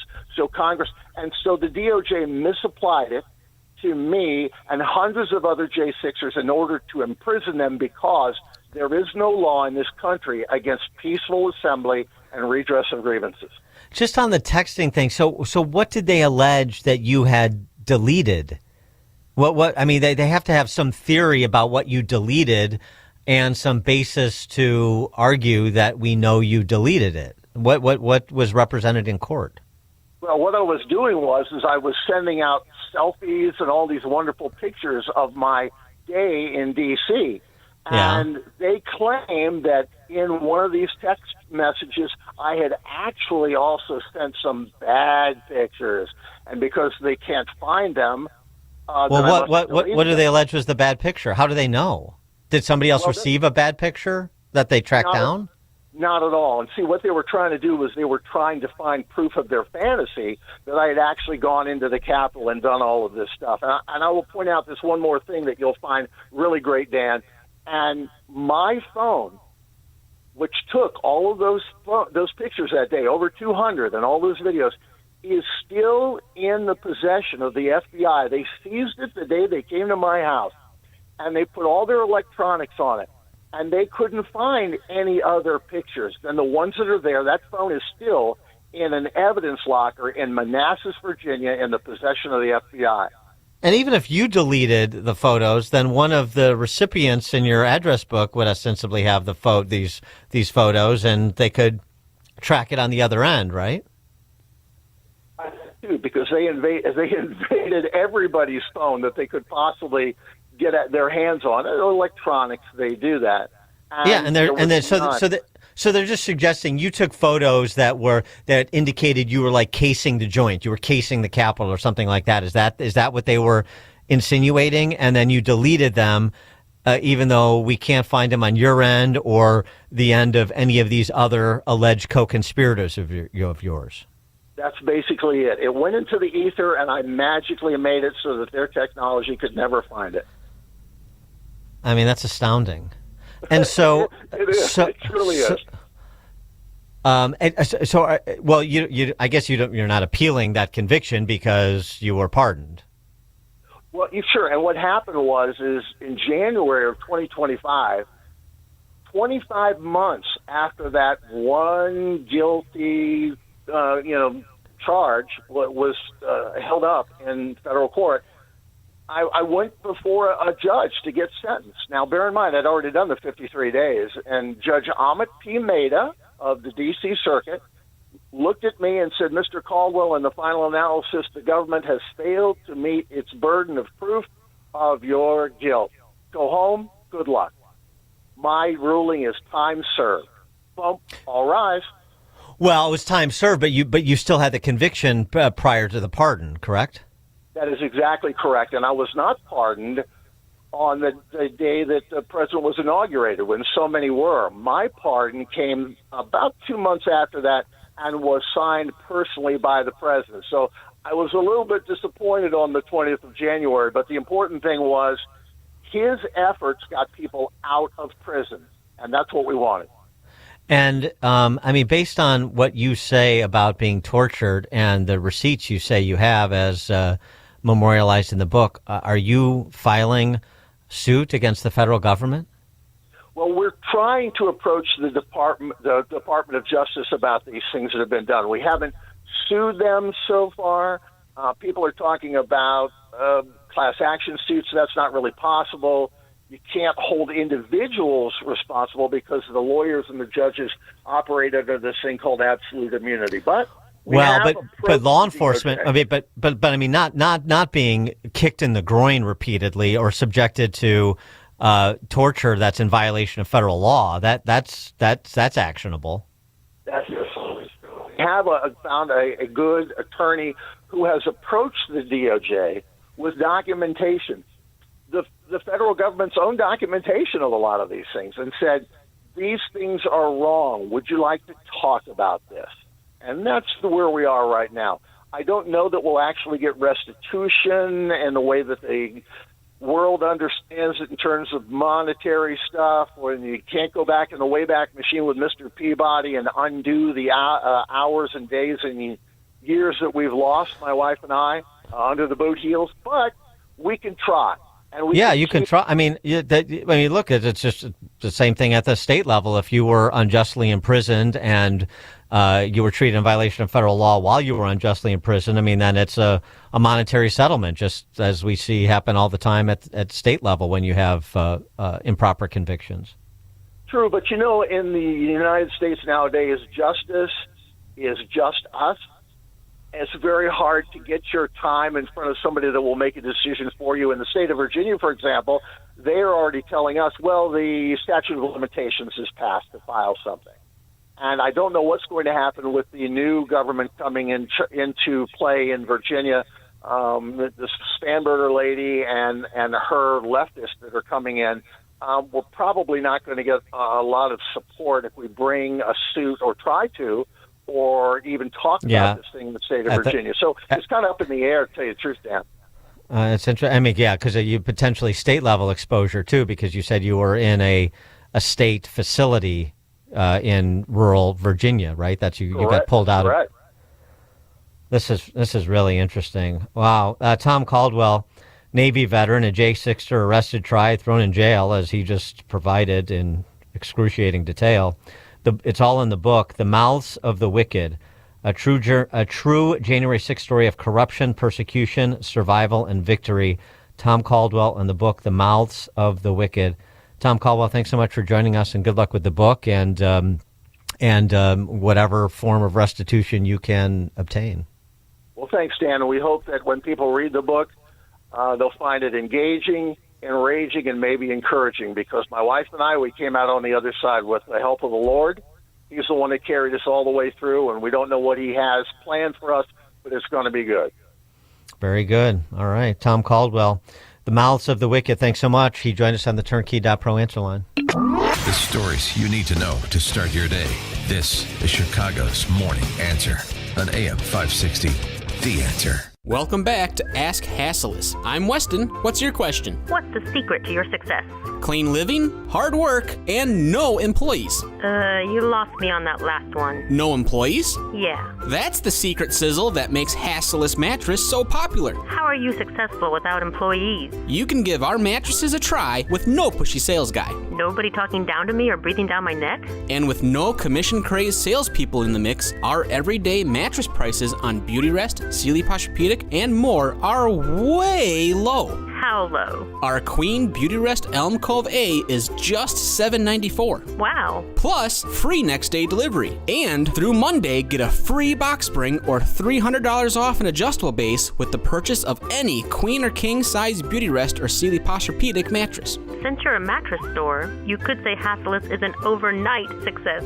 Good one. Thanks. Open 9 to 9. Find an employee-free showroom near you or shop online at Hasselus.com. Listen, I'm going to be straight with you. Pain doesn't just hurt your body, it steals your life. I know this because I've seen it with people I care about. If joint pain is holding you back, start the new year by doing something different. There's a way to get real relief without surgery and without putting your life on pause. But you have to take that first step and contact my friends at QC Kinetics. They provide regenerative treatments that help your body repair the areas that are causing pain. I've talked to people who've been through this. These are real results. Achy knees, hips, shoulders, wherever it hurts. Instead of facing surgery that sidelines you for months, QC Kinetics treatments happen in the office. Simple procedures that deliver big, life-changing results. January is supposed to be your clean slate month, so make it one. Stop managing the pain and start solving it. Call now to learn more and tell them Dan Proft sent you when you do. That number, 312-827-6261. Again, 312-827-6261. Call QC Kinetics at 312-827-6261. Did you know that most remodeling problems start before construction begins? Unclear plans, uncertain timelines, unexpected costs. At Forever Remodeling, every kitchen, bathroom, and basement remodel starts with smart planning, clear project details, 3D design previews, and accurate upfront pricing before you commit to the project. With Forever Remodeling, there is no stress, no guesswork, no surprises. Ready to remodel? Start with a smart plan today by visiting foreverremodeling.com. That's the number 4everremodeling.com. Salem News Channel, your go-to source for news and conservative opinion. We reveal how politics hits home, how your family, your freedoms, your way of life are debated, challenged, even regulated. Every day we cut through the noise, pitting nonsense against common sense. On every screen, in every home. Salem News Channel is across America. AM 560, The Answer.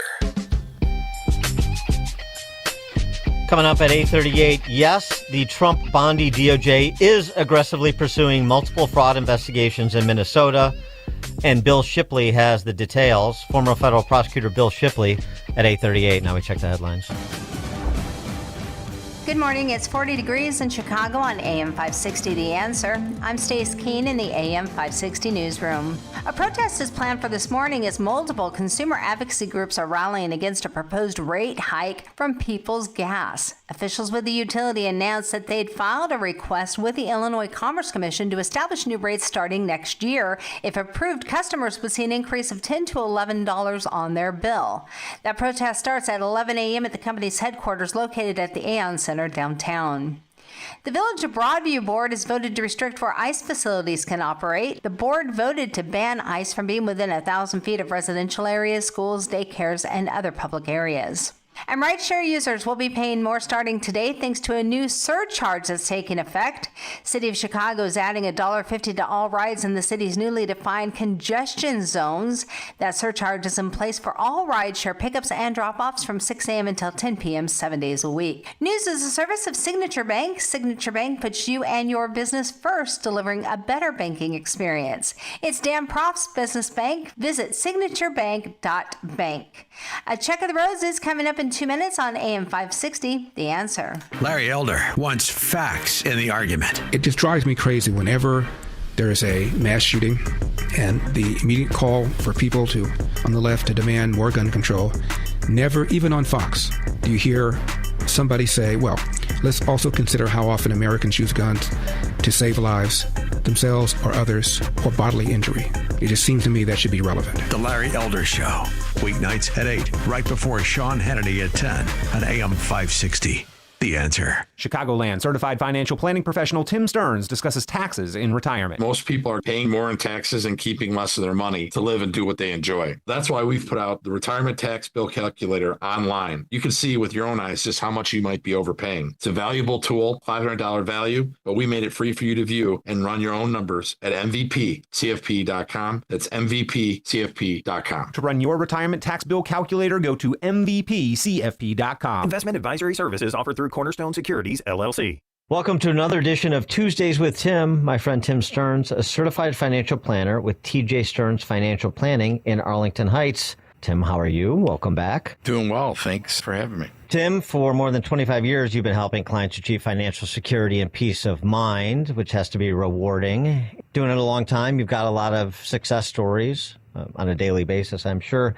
Can you give our listeners an example of a family that you've helped out recently that comes to mind? We had a 65-year-old call who had been listening to your show, and he called us and he said, he wanted to know, do I have enough assets? I'm really tired of working. I'm burnt out, etc. And he didn't know if he had the resources, and he didn't have the knowledge to get to the answer of that. So we helped him prepare a Protect and Grow blueprint.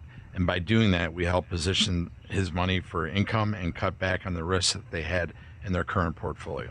Thank you, Tim. If you're in your 50s or 60s, I want you to speak with my friend Tim Stearns, TJ Stearns Financial Planning. Tim will help you structure and optimize your savings to prepare for 20 to 30 years of enjoyable retirement. Call Tim today to schedule your free consultation and get your free Protect and Grow Blueprint. Call 1-800-640-2256. Again, that number, 800-640-2256. Tell him I sent you when you call Tim at 800-640-2256. This hourly segment is brought to you by In the Know with Craig Bolanos, powered by VestGen Wealth Partners, Sunday morning at 10 on AM 560 The Answer.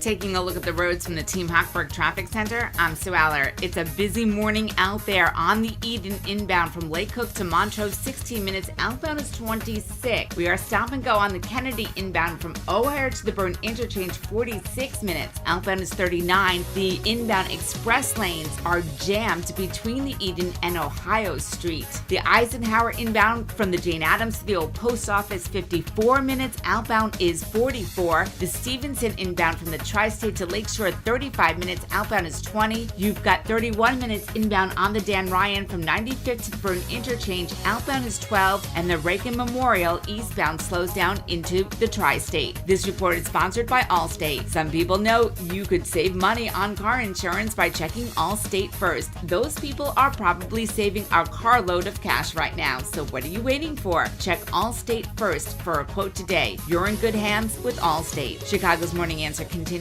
next, but now a check of your forecast from the National Weather Service. Today, expect some scattered light rain in the morning with mostly cloudy skies for the rest of the day.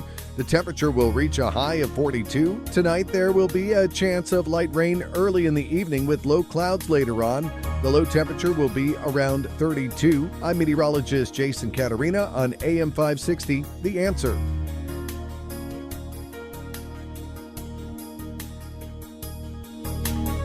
Get the latest weather, traffic, and news updates online at 560theanswer.com.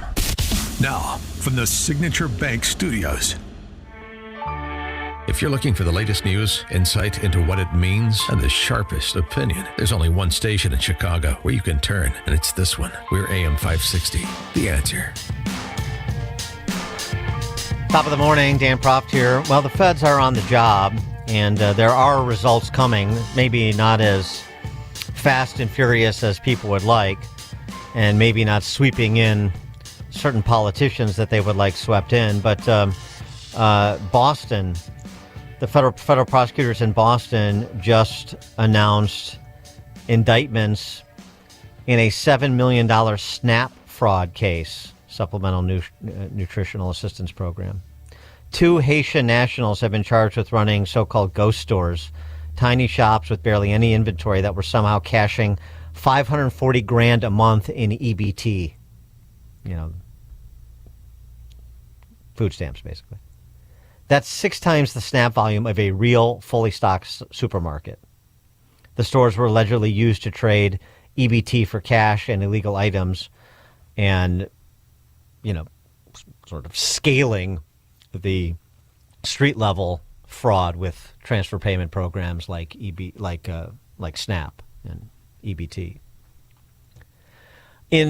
Back in Minnesota, of course, part of the frustration and the outrage, even coming from, you know, inside the House, all those DHS, Department of Human Services employees that penned that open letter before the first of the year, accusing Tim Walz's office of turning a blind eye, willfully turning a blind eye to the fraud that they suspected was happening with respect to daycare centers, perhaps home health care businesses, assisted living facilities, autism programs for autistic kids, and so on and so forth.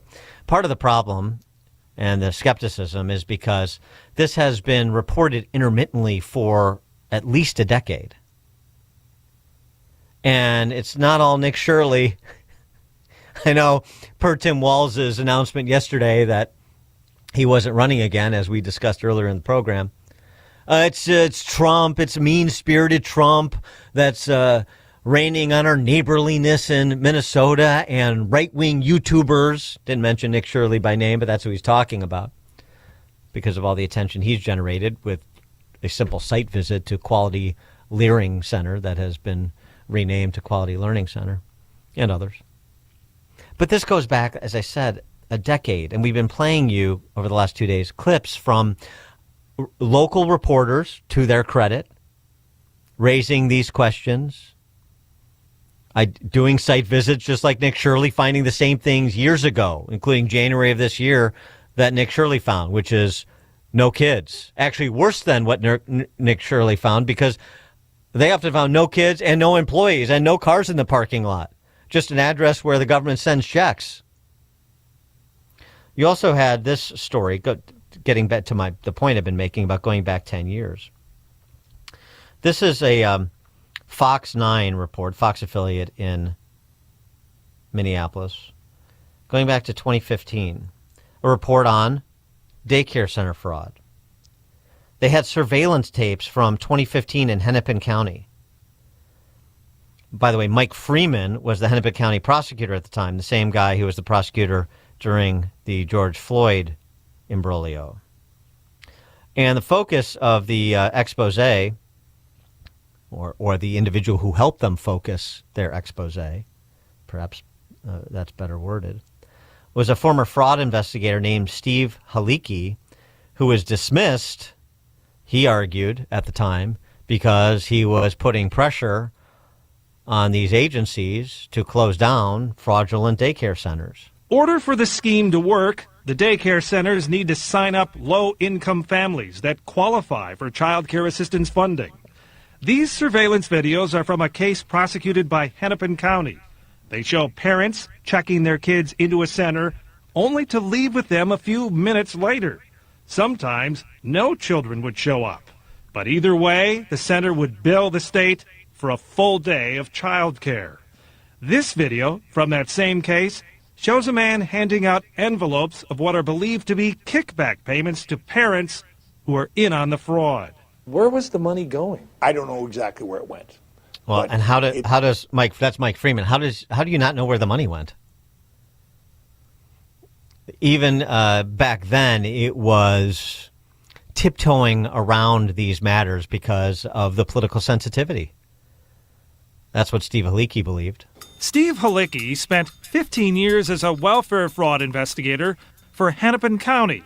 He came to us to grind an axe. They don't want a fraud unit to do anything.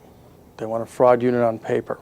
Halicki was fired in 2013 while in the midst of a big investigation. The county claims he was an insubordinate bully whose tactics were hampering efforts to catch welfare cheats. They don't want to point fingers at various organizations and people.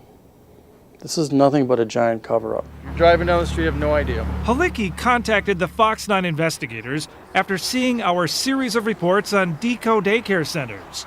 We uncovered evidence the company was collecting millions in public subsidies for providing bogus child care services to low-income families. In essence, this scheme was really involved creating a criminal enterprise. In December, Ramsey County charged Deco's owner with fraud.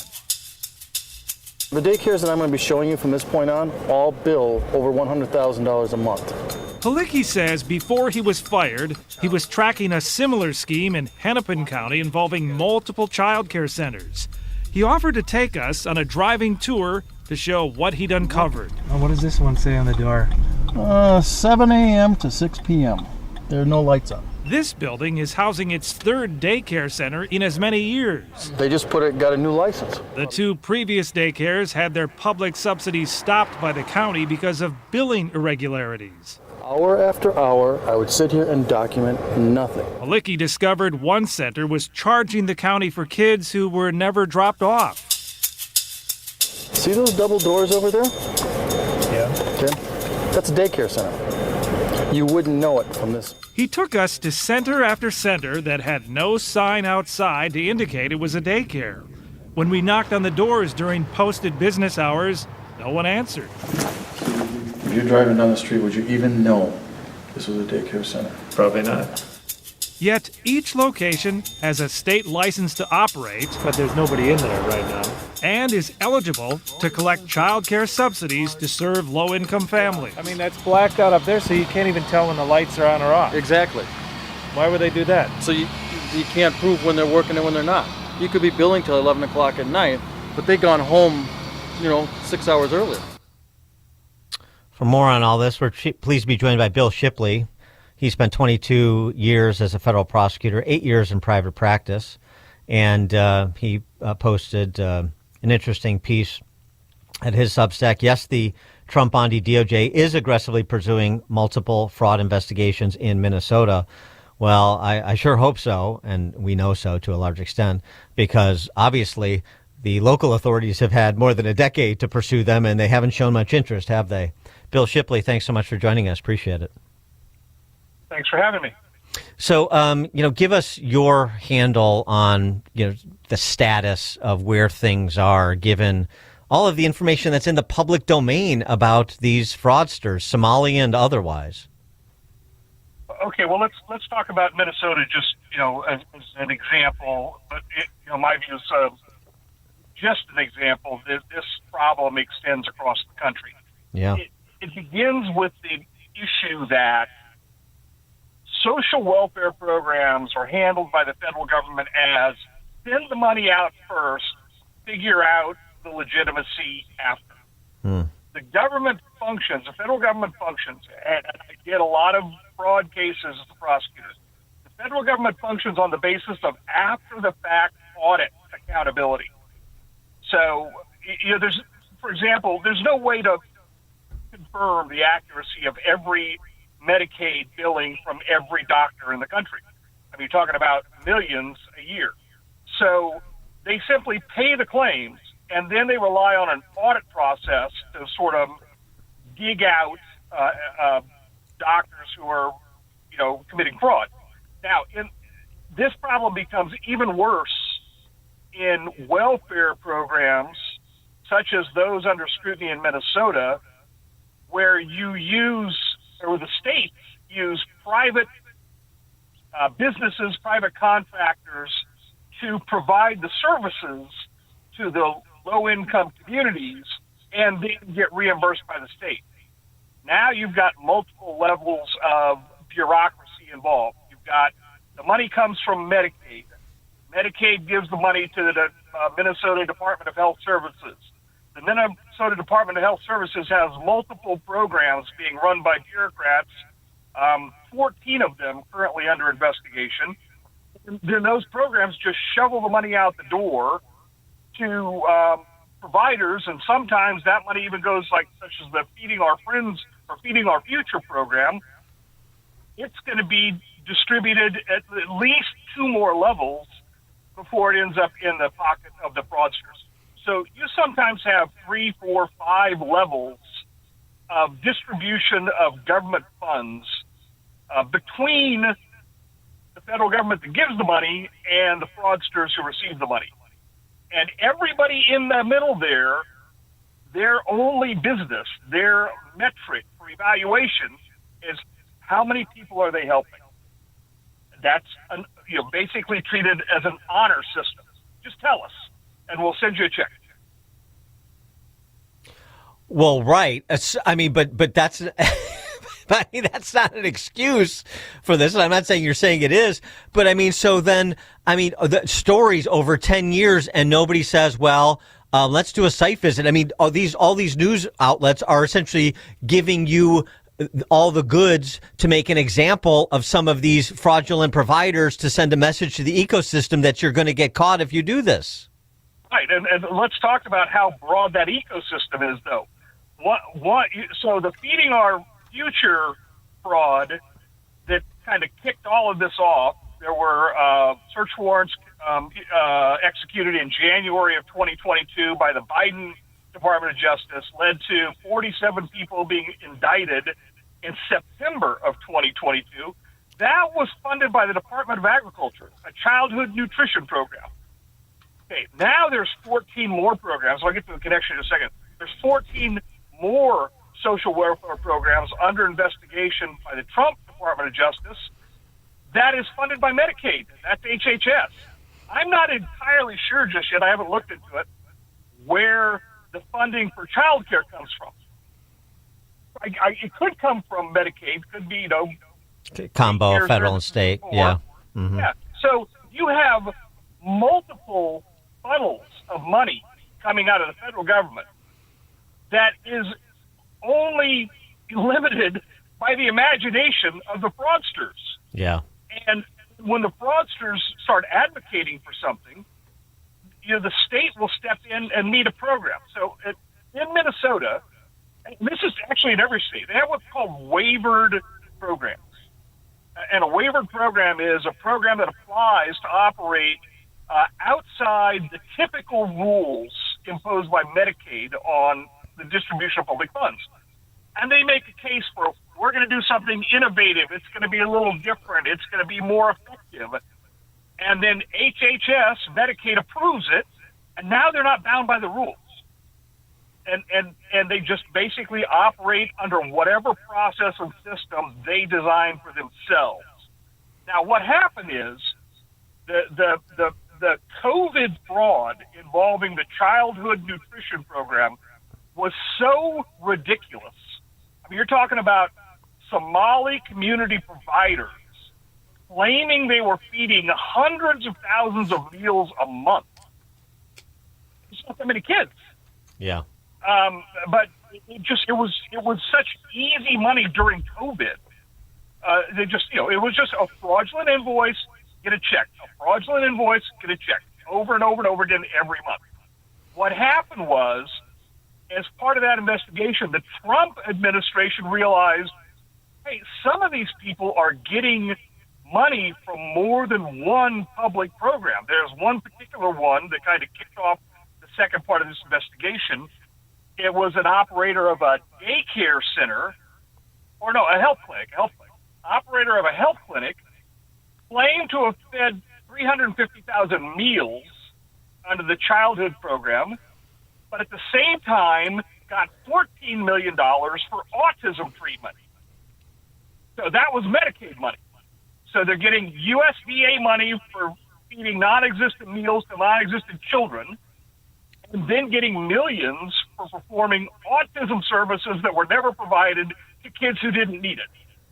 Right, but I mean, they clearly weren't so sophisticated that a whole host of state employees weren't picking up on what was going on.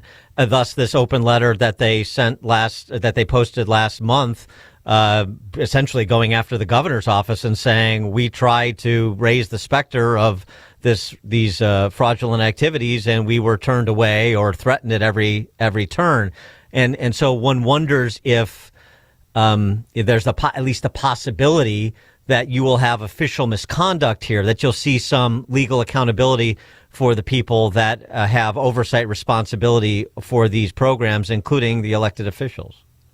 Okay, well, now, but let's consider for a moment the motivations of the Walz administration. This is pumping billions of dollars of federal tax dollars into the Minnesota economy. I mean, that's good for the Minnesota economy. There are people in this Somali community and others. It wasn't 100% Somali, but it was overwhelmingly, like 90% Somali diaspora participants. Many of whom, though, what a lot of people don't understand is I think more than 50% of the Somali ethnic community is now U.S. born, because the Somali community began coming to the United States in the early 90s. So you've got a whole generation now that's U.S. born. Right. But for the state of Minnesota, for those, and you're right, there were employees, but I don't think it was within the Walz administration. My understanding, I'd have to go back and look at it. You could be right. I think that was in the state legislative auditor's office, who was saying, these numbers can't be right. You guys need to look at this more closely. And the Walz administration people waved them off. Mm-hmm. No, we got it under control. But the Walz administration had every motivation to look the other way. I mean, the way Democrat administrations have dealt with the need for social services is to always just pay more money. it's never to pay less. No, right. I mean, it's their constituency. The dependency is good news. More dependency is good news for them politically. I get it. In addition to what you said about, the infusion into the Minnesota economy.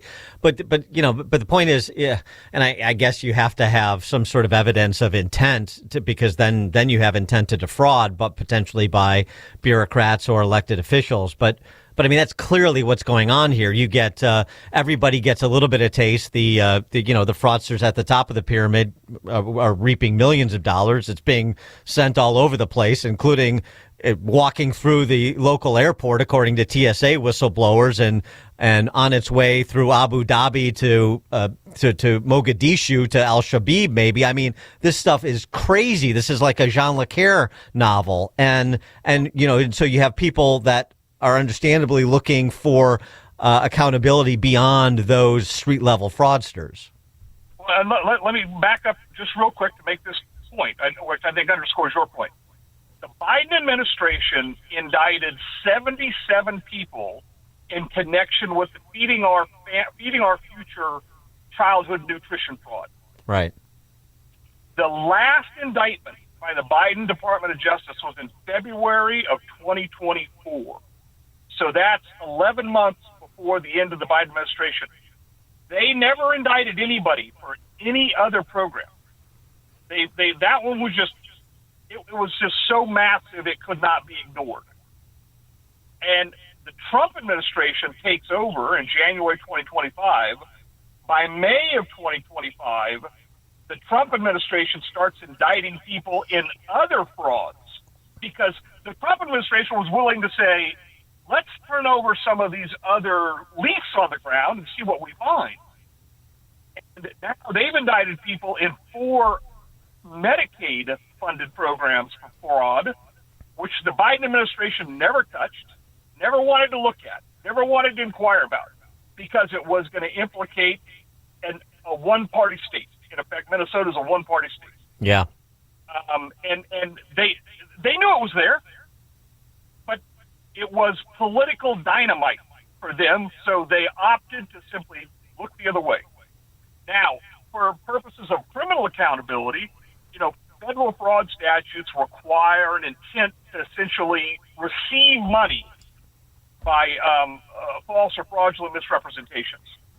And so unless there's some evidence that Walz or other people in his administration financially benefited, it is not a crime for a state official to turn their head and look away. Right. You have political accountability for that, which we got yesterday. Tim Walz realized he can't win in a statewide election in November, and so he withdrew. That's really the accountability that Walz is going to get. Now, the one other place that the Biden administration never looked, but I suspect the Department of Justice is looking now, is at campaign finance issues. Yeah, the extent to which did the money make it to the campaign accounts, right? Exactly. And these frauds almost always have that sort of reverse pump angle to them, where the people that are putting the money in the system, they can't take it back and put it in their checking accounts, but they can take it back and put it in their campaign accounts. Yeah. And why not? And by a little bit of political favoritism, perhaps, in the process, of course. Bill Shipley, 22 plus years as a federal prosecutor, 8 years in private practice. Check out his piece at substack.com /@shipwreckedcrew. The piece says, yes, the Trump Bondi DOJ is aggressively pursuing multiple fraud investigations in Minnesota, and he drills out the details to get everybody up to speed. It's a very good piece. Bill Shipley, thanks so much for joining us. Appreciate it. My pleasure. And he joined us on the Turnkey.pro answer line. All right, well, that is, at least that's a wrap for today, but at least we're making progress in terms of understanding the full scope of things. As he said, accountability politically for Tim Walz, and that's probably, again, unless people are dumb enough to memorialize this in writing, or there was unjust enrichment through campaign donations, which we'll see. I'm sure they're looking at that. They're not stupid. In addition to that, per the story out of Boston that I just mentioned, How about somebody doing a deep dive in Illinois? Maybe we'll be party to that. More tomorrow. It is now 9 o'clock on AM 560 WIND Chicago. House Republicans are going into a retreat. I'm Dave Anthony, Fox News, talking midterm 2026 election strategy, and President Trump's about to address them at the Trump Kennedy Center, but he might also talk about that U.S. operation that captured Nicolas Maduro. Remember, rank-and-file members of the GOP Republican Conference haven't gotten a briefing yet on Venezuela, so this is perfect timing. They'll have an opportunity to ask the president themselves. Fox's Aisha Hasni at the White House. There are plenty of people in the MAGA base that do not want U.S. involvement in foreign conflicts in foreign countries. So the president will likely talk about the fact that this is not a war. This is how he is putting it right now. Venezuela will also not have elections anytime soon, at least not immediately, because we have to, quote, fix the country first. More on Venezuela in a moment, but one other note about House Republicans. They are mourning a death. We have just learned Congressman Doug LaMalfa has died. He was only 65. He had represented California's 1st District since 2013. Back to Venezuela. Many Democrats oppose the U.S. operation that captured Maduro, who pleaded not guilty yesterday in federal court in New York to narco terror and other charges. Senator Jean Shaheen tells Fox it's good Maduro's out, but they're basing their strategy on a lot of unanswered questions and ifs about what's going to happen. All House lawmakers and senators will get a private Venezuela briefing tomorrow. A Hampton Inn is out. Hilton removing a hotel in Minneapolis from its system over an anti-ICE stand taken, not letting immigration agents check in. DHS says that hotel canceled those reservations for DHS officers after seeing their government emails. DHS posted a series of screenshots that appear to be from a Hilton email account on January 2nd. One of those emails saying, "We are not allowing any immigration agents to house on our property." Fox's Madeline Rivera. Opening statements are soon in Texas at the trial of a former Uvalde school police officer charged in law enforcement's slow response to the massacre there. America's listening to Fox News. Now, your official weather forecast. Today, expect some scattered light rain in the morning with mostly cloudy skies for the rest of the day. The temperature will reach a high of 42. Tonight, there might be some light rain early in the evening with low clouds expected later on. The temperature will drop to a low of 32. I'm meteorologist Jason Caterina on AM 560, The Answer. Get the latest weather, traffic, and news updates online at 560theanswer.com. Make sure that you never miss a day of Sean Thompson when you subscribe to the Sean Thompson Show podcast, presented by the Alpha Wealth Group. Listen to the entire show each day on demand with limited commercial breaks. You can subscribe today for free at 560theanswer.com and click on podcasts. Or search for The Sean Thompson Show on Apple, Spotify, or wherever you listen to podcasts. Wesley Financial Group is not a law firm. I'm Chuck McDowell, founder of Wesley Financial Group. Did you buy a timeshare because they told you it was a great